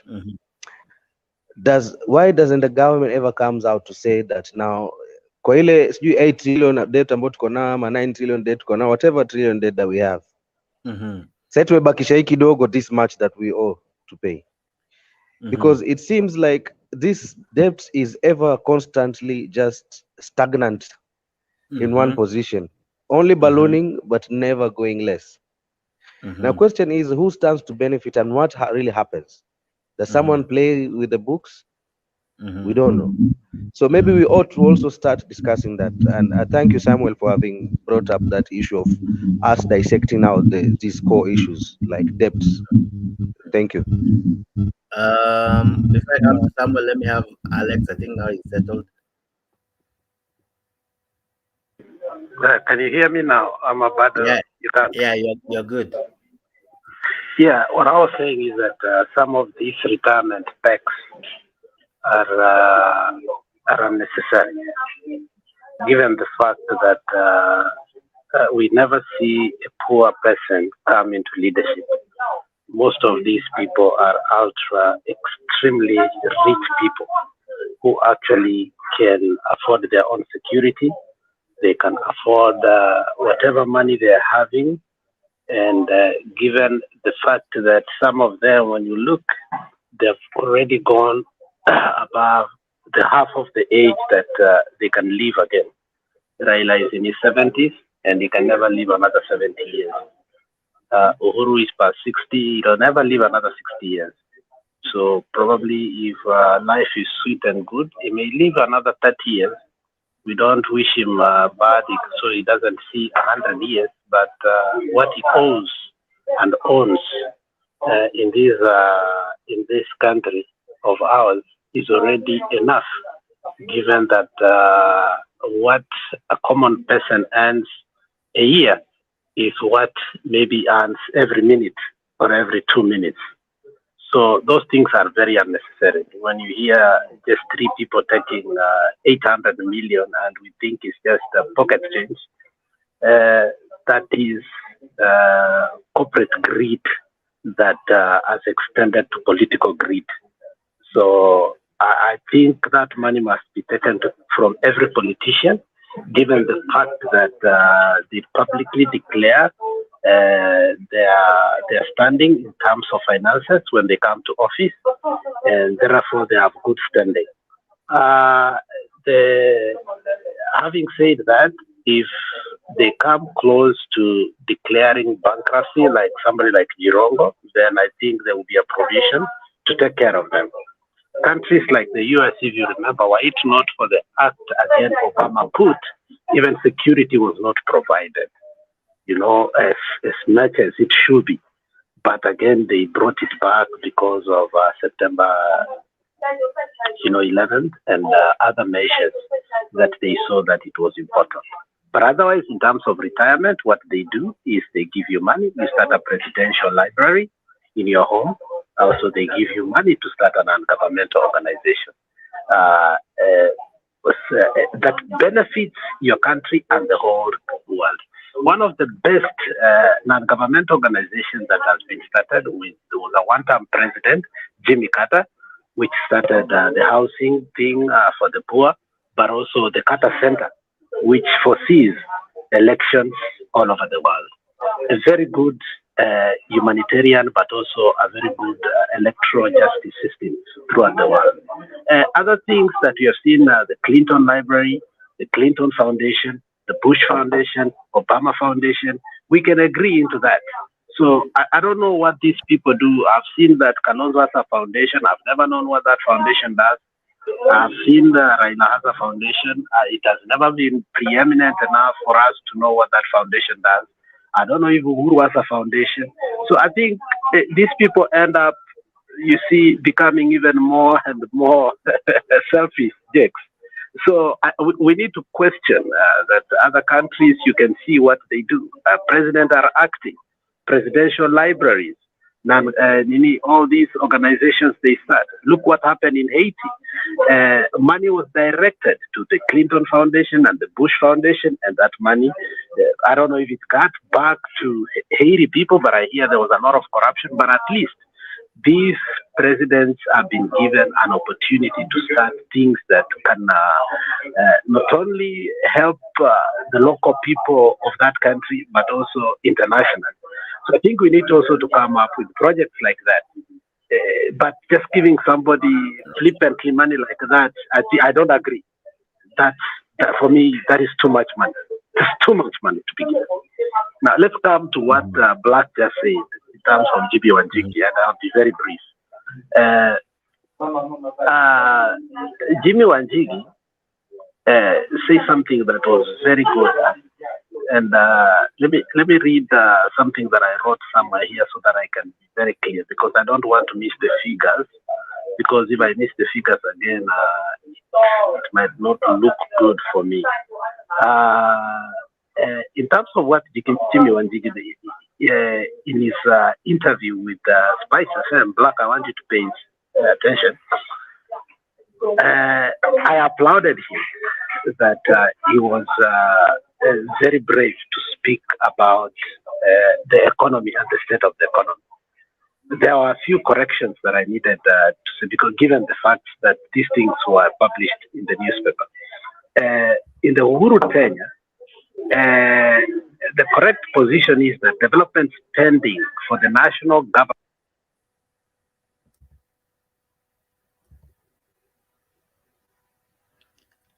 Alex, are you there? Oh, where's Alex?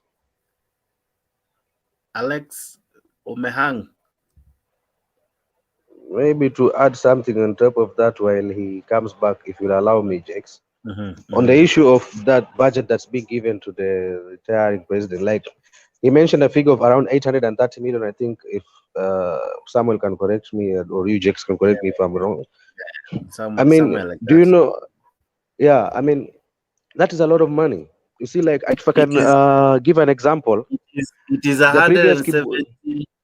It is 170 million shy of a billion. 170 million shy of a billion. Yes. Now you can imagine the previous governor of, let's say, Makueni. he had launched a milk processing plant that was worth 57 million, just 57 million, that would process 8,000 liters of milk. He also launched a 210 million worth of fruit processing factory that would do a value addition for the Makueni farmers. He also again launched another second fruit processing factory now for tomatoes that was worth 180 million. Now you can imagine, just to kuachia tu hapo, I'm painting a picture of how many things or development projects that this money can do for the Kenyan people in large numbers, because you can imagine a plant or a factory being set up in a place, inaserve watu wengi sana, wakulima wengi sana, because they can take their produce there and get money because they already have a ready market from that factory. But now this money instead is being given to one individual in form of a pack. I mean, come on. I think we ought to revise these things. So maybe these are some of the things that we ought to be talking about. 800, that's a lot of money. That's a lot of money. Thank you. Alex, you're back. Yeah. So what I was saying is that, can you hear me now? Yeah. So what I can say is that Jimmy Wanjigi was wrong in a few figures, but I think his boldness must be applauded. Jimmy Wanjigi says the development spending in Uhuru's tenure was less than 3 million, but actually the right figure is 4.7 trillion as published by the CBK. Another thing is this disbursement to the county government was 2.7 trillion over Uhuru's tenure. Assuming 30% of this went to development, the county government development spending will amount into 814 billion each county. But some counties gave back the money, like Nyamira almost gave 70% of its money back because Yagarama didn't know what that money meant or was for. The total borrowing during Uhuru's tenure was 6.68 trillion. So, but the problem is that they. Okay. Mzalenda, I see you. I don't know if you're ready. Nimeona Adani Alex amepata kamshki tena. Mzalenda, can you hear me? Alex, wewe unakwama. Naona challenge ya internet. Lakini unafika mahali unakwama, unapotea. Wacha nimalize. Okay, another thing, Wanjigi mistake was when he said the amount used to repay the debts should have reduced the debt in our books. That is wrong. The problem with Kenya is that repayment of debt principally is normally done through refinancing. Whenever you refinance even your car, your debt is by borrowing again. So your debt cannot reduce because you have just replaced one debt with another. Therefore, our debt has never reduced. So that's the problem we are having. So I think we have a problem with Kenya because we are replacing with one debt with another. We replaced the China one now with, I think, IMF combined with World Bank, which have conditionalities. But the good thing is that the interest rate went down. I hope it is going to make our economy better because China interest rate was really, really high.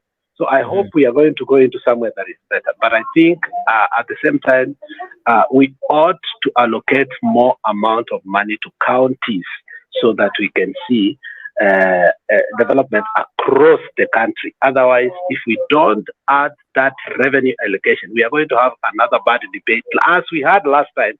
And this time around, I think it's going to be even worse because I think people like Sakaja, people like Mutula Kalonzo, people like Murkomen, people like Orengo, who are a voice of reason. And let me tell you, Jax, I enjoyed our Senate more than any time I enjoyed our parliament. Our Senate made us proud. We may have been divided, but that Senate was sweet. But this current Senate, even watching them, I mean, it is bitter. But when you see people like Murkomen, Malala, has just become a hiring gun this time around. But Malala was good. If you look, people like Mutula Kalonzo, these were good people. They made our Senate become sweet to watch and to look. But the current one if they were to have a revenue allocation debate, my friend, mashati zitashikwa kula ni mbaya. Thank you.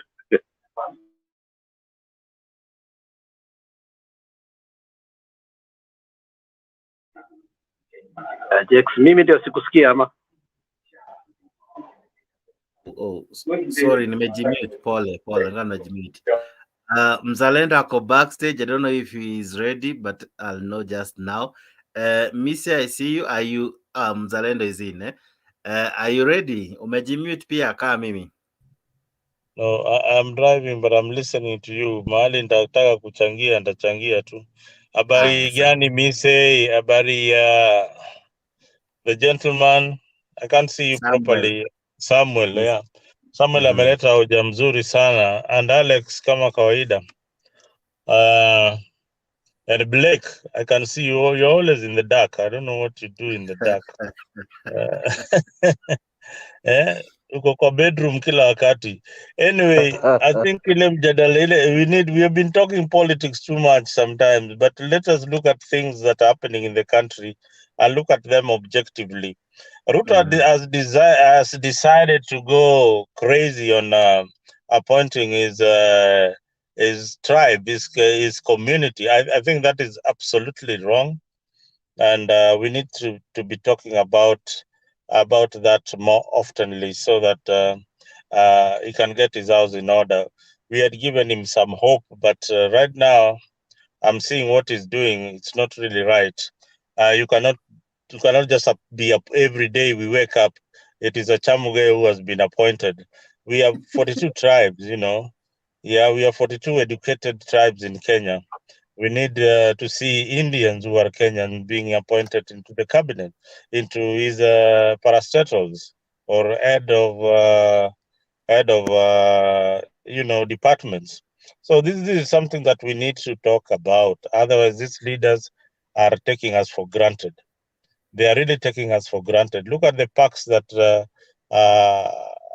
they are being allocated. And guys, you didn't know that, if you serve, I don't know, 2 terms as an MP or a senator, you are entitled for a retirement benefit. Where in the world? They don't even save for their retirement. We pay for their retirement till they die. So let us talk about the things that we need to really talk about and press so that we can be a voice of reason. So sometimes we should wave. We should, get away from the usual politics of Raila Odinga and Ruto and get to the real issue. The real issue right now is debt. Yeah, debt and appointments that are happening in Ruto's government. I think it is uncalled for. We need to reason out and see and call it that the president is actually doing the wrong thing.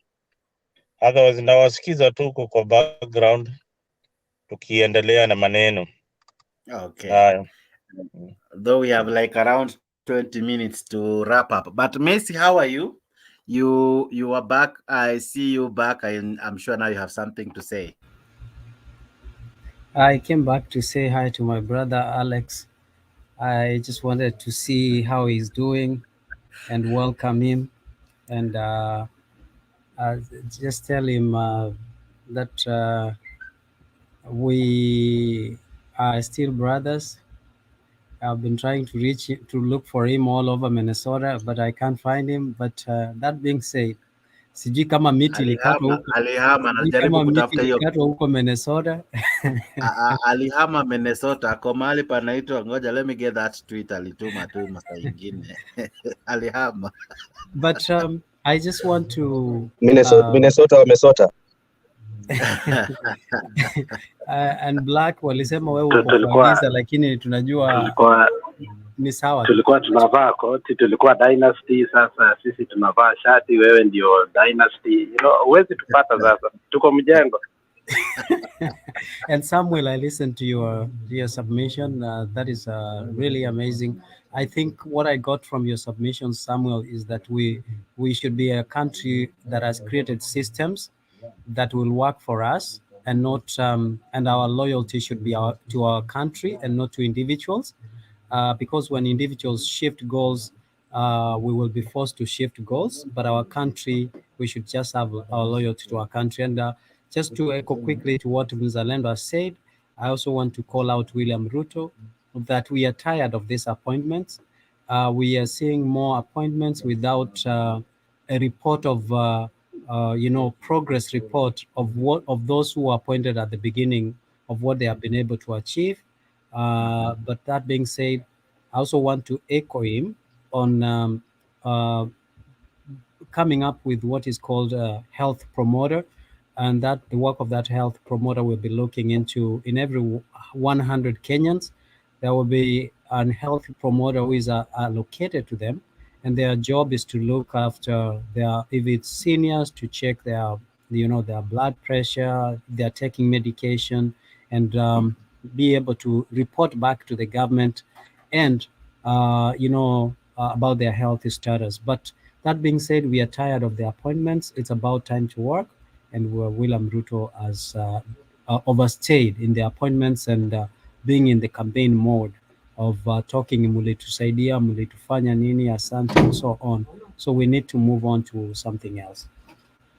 Yeah, and I like what you've said, Mise. It begs this question, if the panelist can respond to this. As much as he's appointing, he's removing people from this office. Two things. Is it that they are incompetent or they didn't deliver? Is it that their term is up? Because some were appointed by Uhuru almost near end to his term. So is it that they were incompetent? Is it that it's a must iwe akip koril, akoech, akiplagat, so that to sell his agenda? I really don't know. I would wish to know. Maybe I would start with Mise, with Alex. Removing someone to put someone else. What informs that? And know that I have respect to everybody, including the budget. Let me say something. Mm-hmm.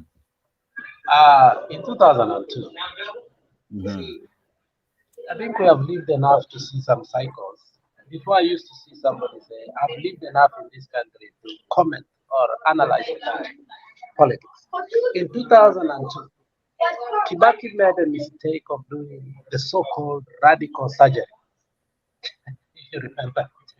And what radical surgery did, we saw parastatos like parastatos, many of them. People were shipped out and walienda kuchunga ng'ombe nyumbani. They were Kalenjins. For a very long time, there was a freezing of Kalenjins getting promotions and even getting true appointments because of the cleanup. Using the medical terms that they started with. In 2002, we had a radical surgery. In 2023, we have a transplant, a political transplant. Hakuna surgery anymore. You are going to take totally roho ya mtu na unaileta hapa na hiyo ndio itawekwa. And that is what we are seeing. Kenyan heart and kidneys are totally now Kalenjanized. That's the right word to do. And can you defend what the president doing, or can you criticize? I mean, then now it goes back to what has been happening over the years. Even at the heart, Jakes, of the handshake, Uhuru was still appointing Kikuyus after Kikuyus after Kikuyus. Some of us who were in the handshake, we were wondering, man, tuko handshake lakini bado kila siku tu ni Mkikuyu. I remember that. Let's not even lie about that. So, and there was a time the president was a Kikuyu. The attorney general was a Kikuyu. The central government, the central bank governor was a Kikuyu. The finance minister was a Kikuyu. The constitutional and civil was a Kikuyu. And that was really bad manners. And that bad manners has continued. I don't know when we will ever get out of this. Because when you look at even some jokes that are being done in Twitter and Facebook, mtu aliuliza, sahi ni degree gani unaweza fanya ili upate kazi? Watu wanajoke wanasema, enda tu Moi University na ubadilishe jina yako from Isoe to keep Isoe. Na utapata kazi right away. Even my CEO, the CEO of this company has already changed. He's now Kiptembei. He should by now understand he is no longer a tribal chief. For me, he must understand he must now stand to be a statesman. Uhuru fought long enough to be accepted in Nyanza, in many areas of the country. And if he goes the way he's going, I think his legitimacy, what he's fighting most, it's going to elude him. So I think where we are right now, Ruto must understand he's the president of the Republic of Kenya. And anything Say that that continues again, say the that media again, is going Alex. to post that another challenge. You see, the Alex. worst part of it ambayo ilimletea shida was Isaac Ruto being put there kama Judicial Service Commission. Alex, I thought that seat is going to go to Misa because Misa has been defending this guy for a very long time. But again, Alex, it went to Bomet. I mean, that was bad. You see, Okamwa Mogeni decided to go head on head with Raila Amolo Odinga akamwambia hii kitu umepea ndugu yako haiendi huko anymore. So I expected watu wa Kenya Kwanza play good politics and say hii kitu haiende Bomet. But I'm hearing people applauding Ruto right now instead of saying no. Hii kitu ni ya Wakisii. Hiyo maneno yako Mise bwana. Hiyo tutakataa. Hapo pigeni siasa hiyo kiti itoke huko bwana. What I agree with you, and thank you for coming back and saying, confirming, just like Mise, I can't hear you. Can you hear me, Jax? Yeah, I can hear you. I think Alex is somewhere, maybe. So I just wanted to say that. Yeah, I think what we just, I think what Alex has said is very important. We just have to be. I listened to someone today. Our Moshi 1 hour. There's this guy who said, Raila usitucheze, tunataka maandamano. Hatuendi maandamano because of Raila. We are going there because of the cost of living and other issues. That's the kind of language we want to hear. Let us go not because so and so are said to go, but because there are compelling reasons for us to go, and we should fight to be listened, and an action needs to be taken. When we get there, we will have a voice of reason, despite the fact that we have people that we align with. Still, we should have the consciousness. Vile Black alisema, even though he is aligned to Kenya Kwanza or to William Ruto, but he still has his conscience to be able to know, to determine whether it's right or wrong. So I was very, very impressed with these people today who say, tomorrow tunaenda maandamano uwe usiwe. Okay? Even if hawakuenda, that spirit must live on, so that we can move away from individuals who will tell us what to do and when, but when we tell them to do some things, they don't do them. We should be listened. We should not just be tools that are used to amplify or to fulfill the desires of a few people. So that's where we want to go, and that being bold. And I want to see leaders who are aligned to Jubilee being able to question the president and call him out if he's not doing the right thing. And in terms of this brings about the issue of Eden Canaan, where he had to be struck out on the list of the people who have been who are shortlisted by Kenya Kwanza for the parliamentary bipartisanship. I think when you look at it, we shouldn't be able. If you, let's say, if you are asking me to come, myself and you, we have a dispute. My family and you has a dispute. You don't start telling me you can't come with your wife, you can't come with your children, yet you're coming with your wife and children. It's like you're dictating the terms before. We need to sit down on the table when we start discussing. If my wife is becoming a nuisance in that discussion, then we'll say, for enough is enough. Now going forward, we need to stop and we need to move or remove some people for these conversations to go ahead. So let us not be selective and deciding before we even engage. We already have a predetermined kind of conclusion, so that we can be able to engage. That is what I wanted to actually kind of put across. Okay. Samuel, your closing remarks. Yeah, thank you for having me today. I've been patiently listening. So Samuel. Yeah, I've been patiently speaking to, listening to speakers. It has been very, very wonderful. Let me just point out the last, submission. Kibaki, am I being heard? Yeah, you're good. You're good. Yeah. I like, relating Mwai Kibaki to a clock builder, not a time teller. The concept of clock building and time telling. A clock will work years after the builder leaves. But once a time teller leaves, it's difficult to tell the time.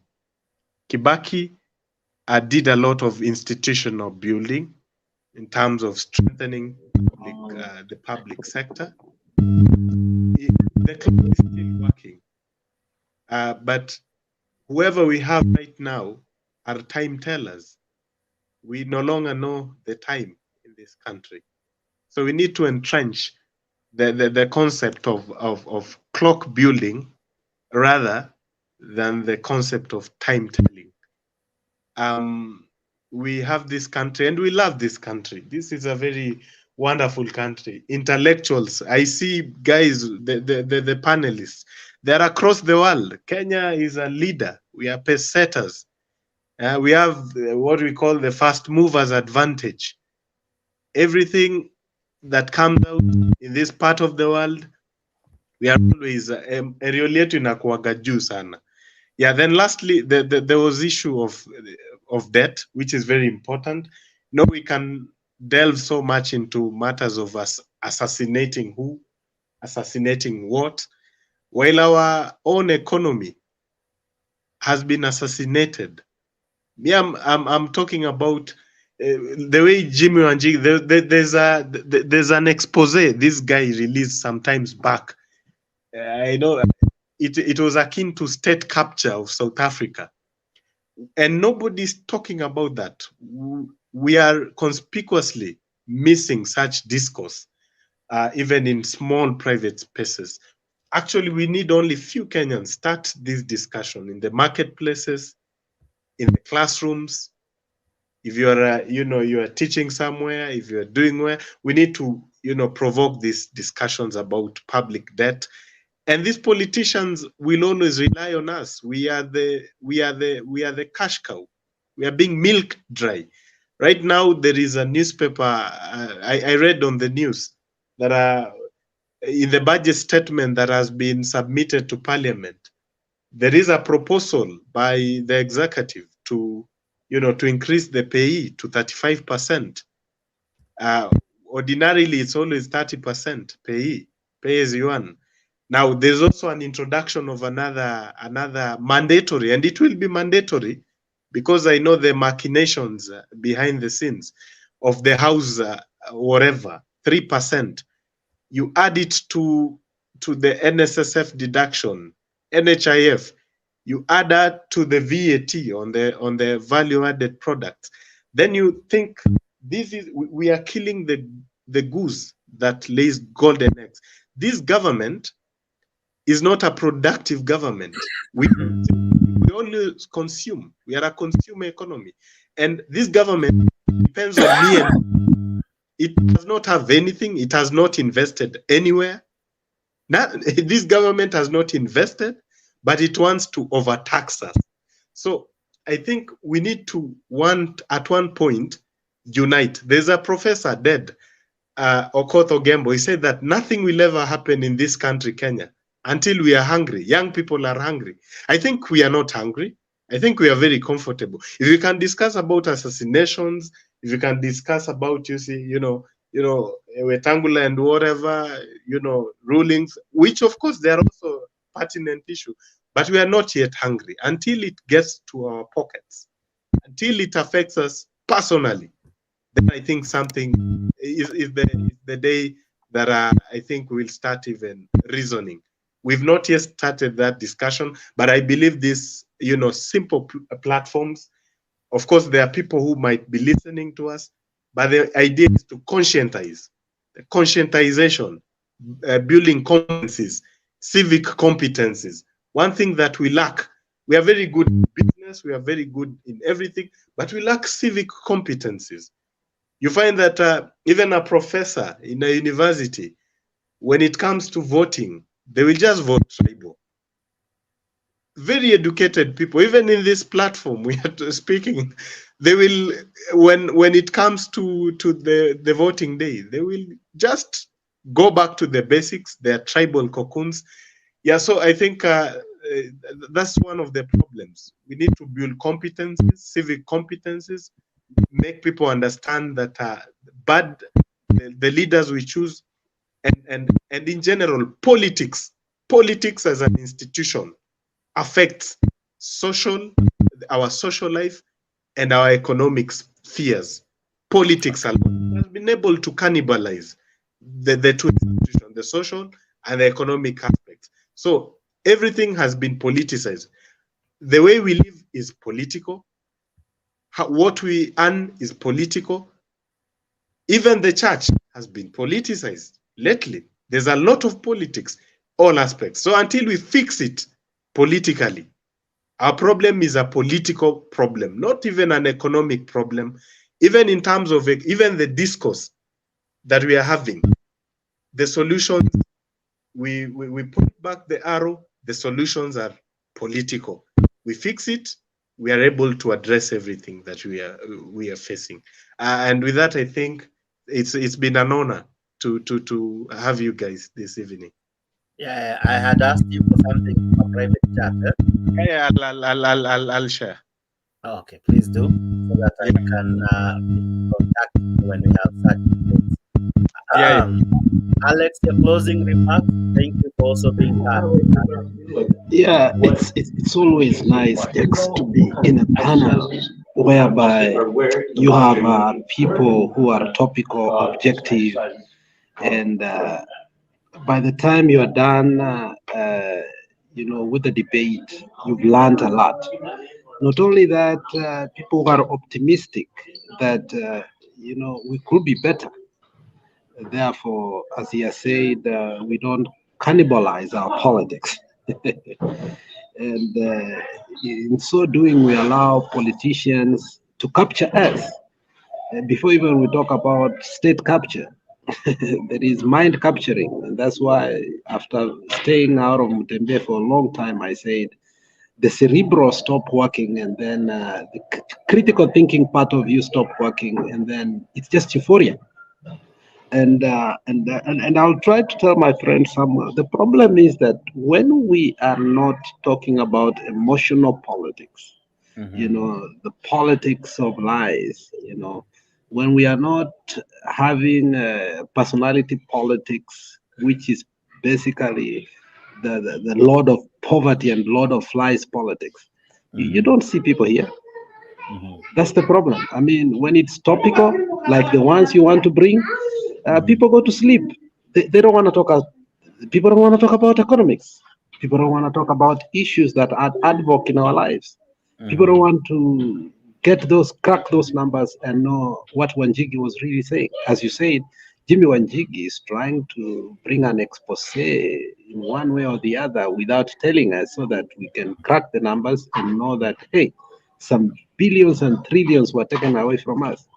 But as Mutai Ngunyu always says, and he quotes some of the people from my country here where I am, he says the media is lazy.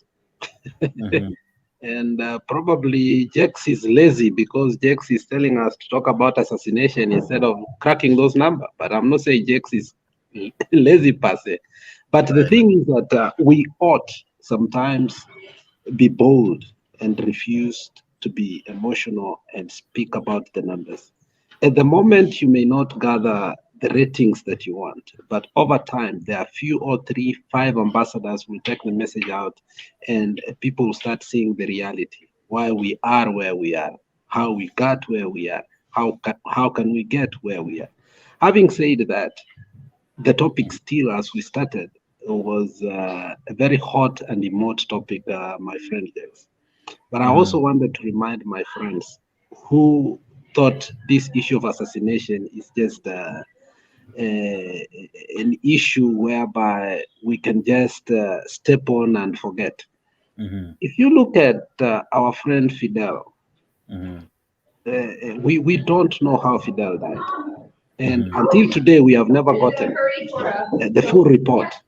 But remember, after that happened, there's this guy who came out with his friends called Paul Kobia, and actually he boasted of, if you remember that tape very well, which was very unfortunate that politics or viscerality can take us to even revenge to even the children of the politician. So, and that's why when we talk about the issues, let's not take sides.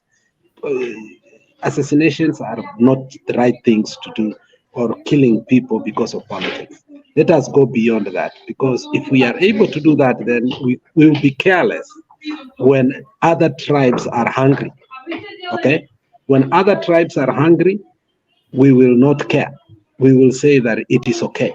So if we really care about an individual, we can care about tribes and we can care about our nation.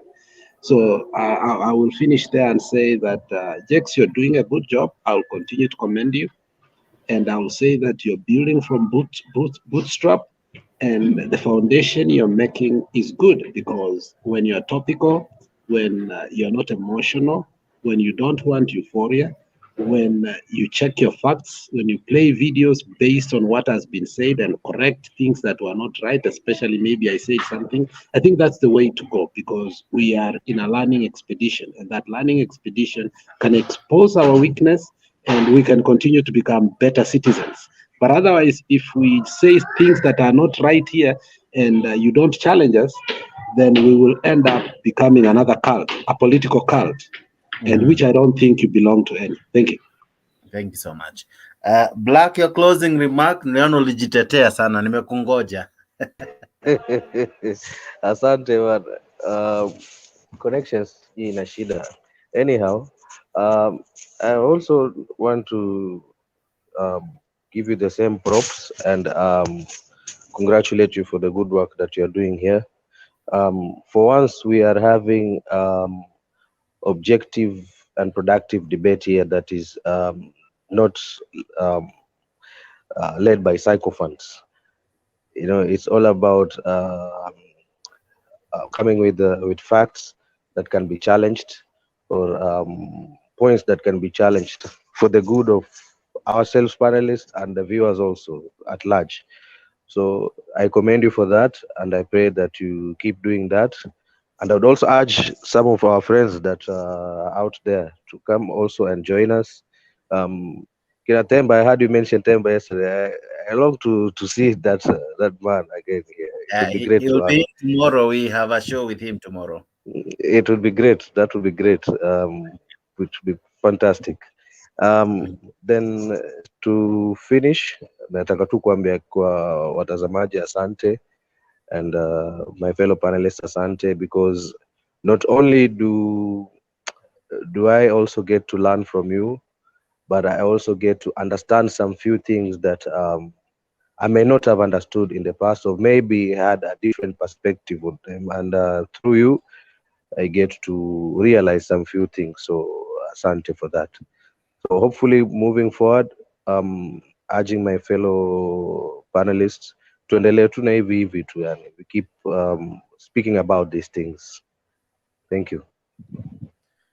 Okay. Thank you so much, and guys. Sorry, it was great to have the conversation with Samuel again. Samuel, hope to see you again. Samuel be coming. It was wonderful. You are awesome, Jama. You are good. Thank you, Black. Thank you. It was also a pleasure having you. Thank you. And Alex, as always, ndugu. Of course. Wewe ni kaka, wewe sio ndugu. Ni baba. Mini babu. Okay, asante, Jex. Yeah. Thank you, guys. Thank you, people. Thank you, lovely people who are watching me. Oh my, there's one person I haven't given closing remarks. Mzalendo, hi. I'll have done disservice if I don't give you your right to close. To close, yes. Anyway, I was driving. I've been on the road for a while now. What I can say is that so much has happened in the last few days. The call off for Mandamano, and people are reading it. People are reading it from different scripts. For me, I think Ruto has succeeded to control Azimio, and Azimio is desperate for a negotiation, very, very desperate, to an extent that whatever Raila Odinga said that Mandamano will go on has been disappointment to so many of his followers. So that alone just tells you that these leaders don't really mean what they say, because they say that Mandamano will go on as the go on. That is what they agreed. So he has come down to whatever he was demanding. Now, another issue, Jakes and panelists and fellow Kenyans, is that we need to be very, very careful of what is happening in our country. These politicians don't mean good for us. That is, and I am equally disappointed with the middle class.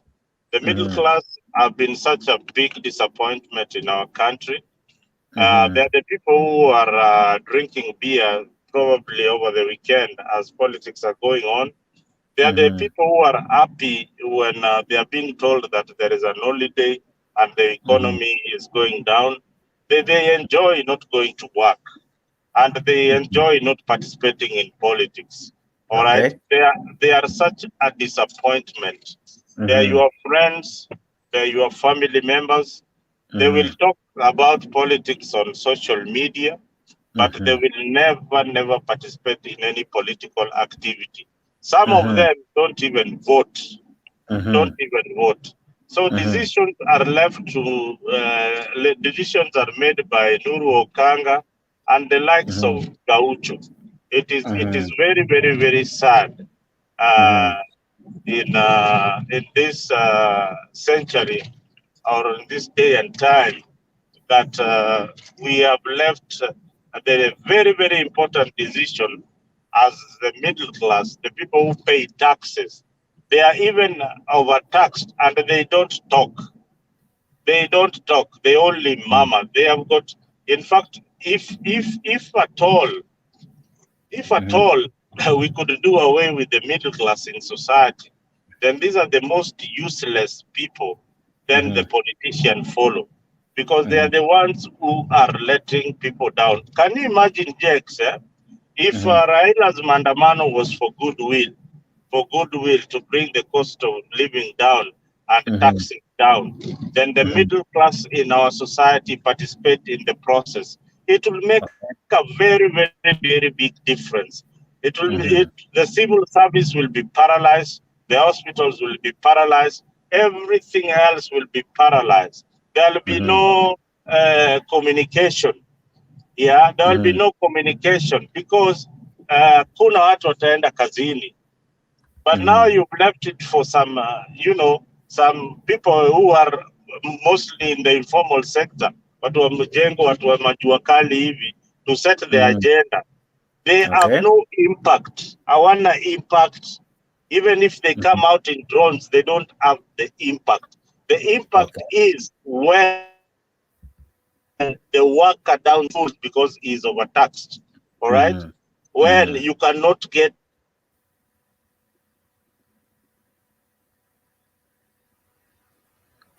who was supposed to work in M-Pesa, if I had quit a job.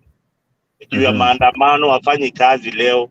That is the kind of thing that we want in our society. So as we move forward, let us change the debate. Let us scrutinize these leaders, both in the Ruto's camp and Raila's camp.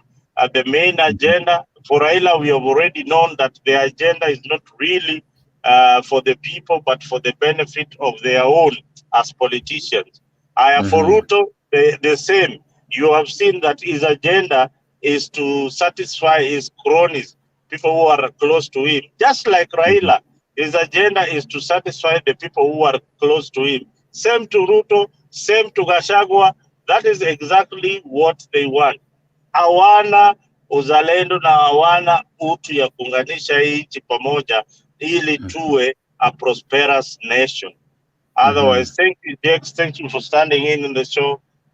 Pole sana sikukuja in good time, but I was listening on the background. Asanteni sana for those you guys who have been keeping this show going. Asante sana. Thank you very much, Jex. Thank you, sana Mzalendo. And to you, our viewers, thank you as well for keeping tab, keeping watch. Can imagine. I still have people watching. Thank you so much. I salute you. You are the guys, the last people standing. I see you. You are many, and I thank you for being part of this wonderful debate. As usual, I'm your host, Jex, the moderator, and I go back to how we started.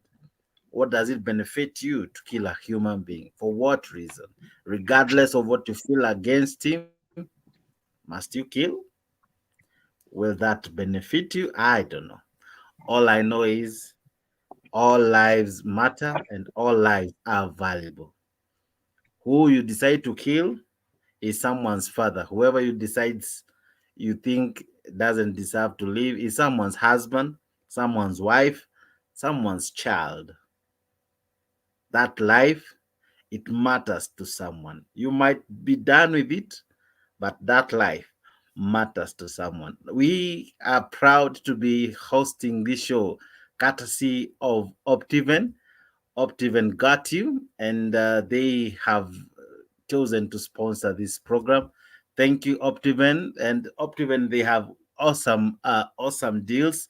If you're looking for a piece of land, whether you're in Kenya or abroad, contact that number. They will do you a good deal. They have awesome lands all over the country. If you desire to live in Nakuru, Nanyuki, Nairobi, Naivasha, wherever, these guys have awesome pieces of land. Kindly get in touch with that number on your screen and make this your moment to invest. Thank you so much. I wish to leave you with a good song from one legendary singer, Ruben Kigame. He did a song, Why Kill? And how else can I end the show without that song? Thank you so much. God bless you. God do you well. I see you tonight because it's already 3 in the morning. I'll see you tonight from 10. I know I'll keep time today. Forgive me for not starting on time today, but or rather yesterday night. But today I will start at 10. God bless you. God do you well. Keep watching Mtembei, liking our videos, subscribing to our channel, and above all, sharing as much as you can. Thank you for making Mtembei the #1 online show where we keep the conversation as hot as it is. Thank you so much. God bless you. God do you well. Bye-bye for now. Good night, good morning, good afternoon from wherever you are. Goodbye.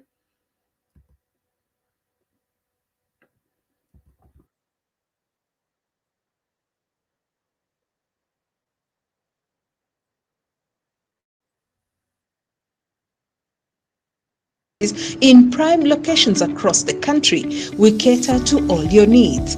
Some of our projects include Achievers Paradise in Ngong, Ushindi Gardens in Nakuru, Great Oasis Gardens in Nanyuki, Kidhimani Springs along the Thika Garissa Road, Hekima Gardens in Nyeri, Garden of Joy in Machakos, Wema Gardens in Narumoru, Tulivu Gardens at Konza Technopolis, and Love Gardens, Kajiado County.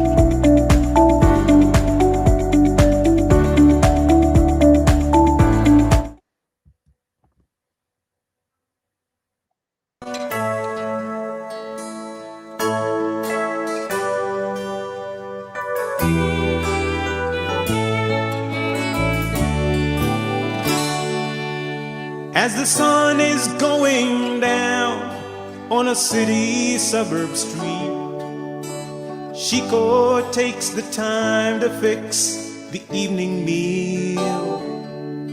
As she puts the kids to sleep, there's a knock at the door. Someone says her sweetheart is no more. Driving home tonight, just before the final turn, they pulled him out, snatched his keys and gunned him down. As he choked and bled away, he called out Chica's name and he prayed that God forgives their sin. Why kill a man who is chasing a dream? And why take the best from the children? Was it that old car, or was it the money that would make them kill tonight?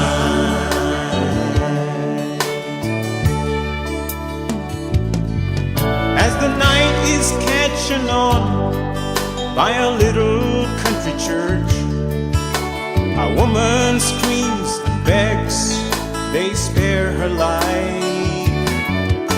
She gives her purse away, her cell phone and her shoes, and she pleads, please don't defile me. I'm the preacher's wife, I must hurry back to him. He forgot his Bible and his keys tonight. But with hearts as hard as stone, they stab her in the chest. But as she dies, she prays for their wretched souls. And why kill a man who is chasing a dream? And why take the best from the children? Was it that old car, or was it the money that would make them kill tonight? Why kill a man who is chasing a dream? And why take the best from the children? Was it that old car, or was it the money that would make them kill tonight? Was it that old car, or was it the money that would make them kill tonight?